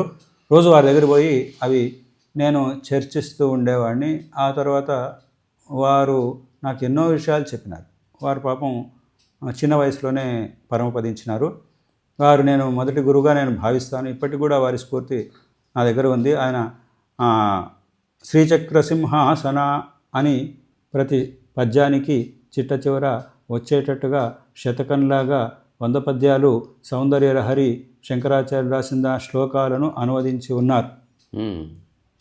ఆ పద్యాలు ఎంత గంభీరంగా ఉంటాయో. కాంచీదామ ఝళంఝళారవళియై గంధేవ కుంభస్తనా కుంచత్పూర్వ శరీరయై నడుముయే కొంచెమ్మయై శారద ప్రాంచంద్ర నిభాస్యయై ధృతధనుర్బాణాస్త్రయై ముందవర్తించుంగాత పురార్యహంకృతి హృదిన్ శ్రీచక్ర సింహాసన అని అమ్మవారి మీద రాసినాడండి. ఒక్కొక్క పద్యం కూడా ఈ రకం సంస్కృతంలో. కాంచీదామ కరికళభకుంభస్తననత పరిక్షీణ మధ్యే పరిణత శరత్చంద్ర, ఈ తీరుగా సంస్కృతంలో ఉంటుంది శంకరాచార్యుడు. దానికి తెలుగులో ఇది చేసినాడు. అయితే ఆయన గొప్ప మహానుభావుడే నిజానికి. అయితే ఆయన ఏ గొప్ప పేరు ప్రఖ్యాతులు కోరకుండా ఆయన జీవించినాడు. చాలా నిరాడంబరంగా ఆయన పరమపదించినాడు. ఆయన ఏం చెప్పారంటే మామూలుగా ఉండండి, ఒక గురూజీ అనే ఆలోచన పని లేదు, మామూలుగా ప్యాంట్ షర్ట్లోనే ఉండండి. ఆయనదే నేను అనుసరిస్తాను. ఎందుకంటే ఒక ప్రత్యేకమైన ఇదెందుకు, మామూలుగానే ఉండండి. ఎవడో వీడు పనికిమాలినవాడు అంతే, ఎవడు పట్టించుకోకపోతే ఏం జరుగుతుంది అంటే బోర్డంత టైం మిగులుతుంది. అర్థమైందా టైసన్? ఇప్పటికే ఎవడైనా పట్టించుకున్నాడు అంటే ఇక వచ్చి పడుతూ ఉంటాయి, ఫోన్లు వస్తూనే ఉన్నాయి. ఇప్పటికీ అంత పట్టించుకోకపోయినా కానీ లాగుతూ ఉంటారు. అదే ప్రపంచంలో బురదలో లాగడానికి ఎప్పుడు సిద్ధంగానే ఉంటారు. అందుకని ఏ పేరు లేకపోవడం అంటే మనిషికి నాకు పేరు లేకుండా పోతుందేమో అని భయం. నేను చేయకపోద్దాను, ఈ జన్మలో వచ్చే సంగతి చూసుకుందాం. తర్వాత అనామకుండైపోతానేమోనని భయం అని ఒక పాట రాసినాను నేను. ప్రతి మనిషికి నేను అనామకుండైపోతానో ఏమో అని భయం ఏమిటి? అది ఎంత సౌకర్యం, పేరు లేకపోతే ఎంత సౌకర్యం, అట్లా చాలా సౌకర్యం మనకు తెలియదు. అయితే మనకు వచ్చే కష్టాలకన్నిటికీ ఇది ఉన్నదానిని లేదనుకోవడం, లేని దానిని ఉందనుకోవడం వల్లనే కష్టం అంతా వస్తుంది. ఉన్నది ఉన్నట్టుగా చూస్తే కష్టం లేదు, లేని దాన్ని లేదని అంతే, అంతకు మించి. ఇప్పుడు నువ్వు డిక్షనరీ ఏ భాషలో ఉన్న డిక్షనరీ తీసి అయినా చూడండి, ఉండుట అనే పదానికి ఉండుట అనే అర్థం ఉంటుంది. అంతే. లేకుండుట ఎట్లా ఉంటుంది? అయితే మనం లేకుండా అనే అర్థం చూడాలనుకుంటున్నాం అదే అదే కదా. అంతే అంతే. ఆ లేకపోవట లేకుండా అనే దానికి అర్థం చూడండి, లేకుండానే ఉంటుంది, కానీ ఉండుట అనే అర్థం ఎట్లా వస్తుంది? రాదు. అయితే మన బుర్ర వ్యతిరేకంగా పనిచేస్తూ ఉండుట అనే దానికి వేరే అర్థం ఉంటుందేమని చూస్తాం, లేదంటటువంటి దాన్ని ఉన్నదేమని అర్థం చూస్తాం. అటు చూసి ఇటు చూసి మనం అనుకున్నది లేదు కదా అనుకుంటాం. ఇంతే, ఇంతకు మించి ఏం లేదు. అంతే. ఎంత బాగుంది కష్టం అంతా ఇంతే ఉంది అక్కడ. లాస్ట్ ఒక ప్రశ్న, అడుగు అడుగు. ప్రేమ అంటే ఏంటి? ఇది ప్రేమ అంటే ప్రేమ అంటే ఏంటి? ప్రేమ దేన్ని ప్రేమ అంటున్నాము? దేన్ని ప్రేమ అంటున్నామా? ఇది మంచి ప్రశ్న. అబ్బో, ఇది చాలా పెద్దది, చాలా పెద్ద ప్రశ్న, మంచి ప్రశ్ననే. కానీ ఒక మాట చెప్పండి, మళ్ళీ ఎప్పుడన్నా ఒకసారి వస్తాను. అంటే ప్రేమ అంటే ఇప్పుడు భగవంతుడికి ప్రేమ లేకుండానే ఈ సూర్యరశ్మి అంతా మనకి ఇచ్చి ఉన్నాడా? మన మీద ఎంతో గొప్ప ప్రేమ ఉంది, అందుకని ఇంత సూర్యరశ్మిని ప్రొవైడ్ చేసినాడు, ఇంత గాలిని ప్రొవైడ్ చేసినాడు, మనం ప్రతి క్షణం పీలుస్తూ ఉన్నాం ప్రాణవాయువును. తర్వాత ఇంత చక్కని ఇండ్లు ప్రొవైడ్ చేసినాడు, ఇంత చక్కని భూమిని ప్రొవైడ్ చేసిన. భూమి లేకపోతే నువ్వు ఎక్కడుంటుంటివి? ఈ గాలి లేకపోతే ఎక్కడుంటుంటివి? ఈ ఆహారం లేకపోతే ఎక్కడుంటుంది? ఇదంతా ప్రేమ. ఉట్టిగా వ్యక్తుల మీద ఉండేటటువంటి ప్రేమ కానే కాదు. సరే, అది మామూలుగా ఉంటుంది ప్రేమ, కానీ అయితే ఈ భగవంతుడికి ఒక్కరి మీదనా ఇంతమంది మీద ఉన్నటువంటి ప్రేమలో కొంతనైనా మనకుంటే మనకు కూడా లోకం మీద అంతా ప్రేమ ఉంటుంది. ప్రేమ లేనిదే ఈ ప్రపంచం అంతా నడుస్తున్నదా? అయితే మనం ప్రేమ కాని దానిని ప్రేమ అని ఎప్పుడైతే అనుకుంటామో దానికి గుర్తు ఏమిటంటే బంధంగా పరిణమించినప్పుడు అది ప్రేమ కాదని అర్థం. అయిపోయింది. ఎప్పుడైతే ఒక బాండెడ్ లాగా అవుతుందో కాసేపు చెప్పి ఆ పాయింట్ చెప్తా కరెక్ట్గా. అంటే బంధం ఏం లేదు అని అనుకున్నప్పుడు అది అప్పుడు ప్రేమ అవుతుంది. కానీ బంధం ఉంది, గిరిగీసుకొని ఇక్కడే ఉండాలి, ఇక్కడే ఉండాలి, ఇట్లే చేయాలి అంటే బంధము బంధనము రెండు ఏదైనా సరే అదే బంధనం అవుతుంది. అదేమో పదప్రయోగాలు వదిలేద్దాం. ఏదైనా నీకు అది ఫ్రిక్షన్ తెలుస్తుంది, నీకు అది అది ఉండదు. ప్రేమలో అవే ఉండదు. అందరినీ మన్నించాలి. ఇప్పుడు ఒక వెరైటీ, ఇప్పుడు 10 మంది ఉన్నారంటే 10 మంది 10 రకాలు ఉంటారు. ఎందుకంటే బాడీ మారినప్పుడే మనసు మారుతుంది, అభిప్రాయాలు మారుతాయి. అందరూ ఒకే శరీరంతో ఉండరు కదా, రకరకాల ఇంకొక శరీరం. ఇప్పుడు నీ ఒక శరీరం, నీ లోపల ఒక మనసు ఉంటుంది, ఒక ఆలోచన ఉంటుంది, నా లోపల ఒక ఆలోచన ఉంటుంది. రెండు ఒక తీరు ఎట్లా అవుతాయి? అయితే అట్ట ఒక తీరు కాకపోవడం అనేటటువంటిదే వెరైటీ అని అనుకోవాలి. కానీ భేదం అనుకో నాలాగా లేవు కదా, అట్లా అనకూడదు. కనుక నువ్వు మంచివాడు కావు కదా అన్నాడు. ఎందుకు వెళ్ళి అయిపోయింది వద్దమ్మా, ఛాయ్ అలాంటిది ఏమి లేదు, అయిపోయింది బెటా అట్లా అనమాట. ఒకసారి రా, మీరు వెళ్ళండి, నువ్వు వెళ్ళమ్మా, నువ్వు వెళ్ళు, మాది అయిపోయింది. మాది అయిపోయింది. కానీ సో ఇది ఎంత అద్భుతమైనటువంటి చర్చ అన్నది నాకు తెలుసు. అది వినేవాళ్ళు కొందరు ఉన్నారు. ఇప్పుడు ఎవరైతే నా మాటలు వింటున్నారో కాస్త మానసిక సంప్రజ్ఞ స్థితి కలిగి ఉన్నవారే, అట్లా ఎక్కువ మంది లేరు, కానీ కొందరేవో చెప్పినాను అనుకోండి. లేదు, మీరు ఆచరిస్తున్నవే చెప్తున్నారు. తర్వాత ఒకసారి రా బెట్టా, జల్దిరా. ఇవి నేను జీవితంలో కనుక్కున్నాను. ఈ వెరైటీ ఇప్పుడు ఇక్కడ ఉంది. బాగుంది మాట. ఇదిగో అన్వేషించి తెలుసుకున్నాడు. ఇది హార్మోనియం, ఇది బుక్కు, అది ఫ్యాను, అది డబ్బా, ఇది మైకు, ఇది గ్లాస్ అని ఉన్నది కదా. ఇవన్నీ అంటే ఇవి ఇన్ని రకాలుగా ఉండడం, విభిన్నంగా ఉండడం అనేటటువంటిదే వెరైటీ కదా. అన్నీ ఫ్యాన్ లాగానే ఉండాలంటే ఇవన్నీ తీసిపారిస్తే అన్ని ఫ్యాన్లే పెట్టినాం అనుకో, 20 ఫ్యాన్లు పెట్టినాం అనుకో, ఎట్లా ఉంటుంది? చూడబుద్ధి అవుతుందా? అవదు. పోనీ పనికొస్తాయి, ఒక్క ఫ్యానే పనికొస్తాయి. అన్ని 20 ఫ్యాన్లు పెట్టినాం అనుకో, ఏం లాభం? అది అంటే అన్నీ ఒకటి ఎప్పుడు కావు. అన్నీ తీసేసి ఇటువంటి హార్మోన్లో ఒక 20 తీసుకుందాం, 20 తీసుకొని 20 పెడదాం ఎక్కడోటి అక్కడోటి, ఆ రూమ్ చూడబుద్ధి అవుతుందా? అన్ని హార్మోనియాలే కావాలి, మతం మార్చి పారేసేద్దాం, అన్ని హార్మోనియంలే కావాలంటే ఏం చూడబుద్ధి అవుతుంది? నీకు వెరైటీ వద్దా కదా? అదే వైవిధ్యం జీవన మూల. వైవిధ్యం అంటే వెరైటీ కావాలి నీకు. ఇవోటి హార్మోనియం చేసే పని హార్మోనియం చేయాలి, ఆ బుక్కులు చేసే పని బుక్కులు చేయాలి, ఫ్యాన్ చేసే పని ఫ్యాన్ చేయాలి, ఆ ఫుట్ మ్యాట్ చేసే పని ఫుట్ మ్యాట్ చేయాలి, గ్లాస్ చేసే పని గ్లాస్ చేయాలి, ఇక్కడ వాటర్ బాటిల్ చేసే పని వాటర్, ఇట్లా ఇన్ని రకాలు ఈ వైవిధ్యం అంతా కూడా భగవత్ సంకల్పమే. వైవిధ్యాన్ని ఆదరించాలి. అన్నీ ఒకటి కావాలంటే ఎట్లా అవుతుంది? అట్లా కాదు. అదే పరతత్వంలోకి వెళితే అది ఒకటే అవుతుంది మానసికంగా, అది వేరే. వీటన్నిటిని నడిపించే శక్తి ఒకటే.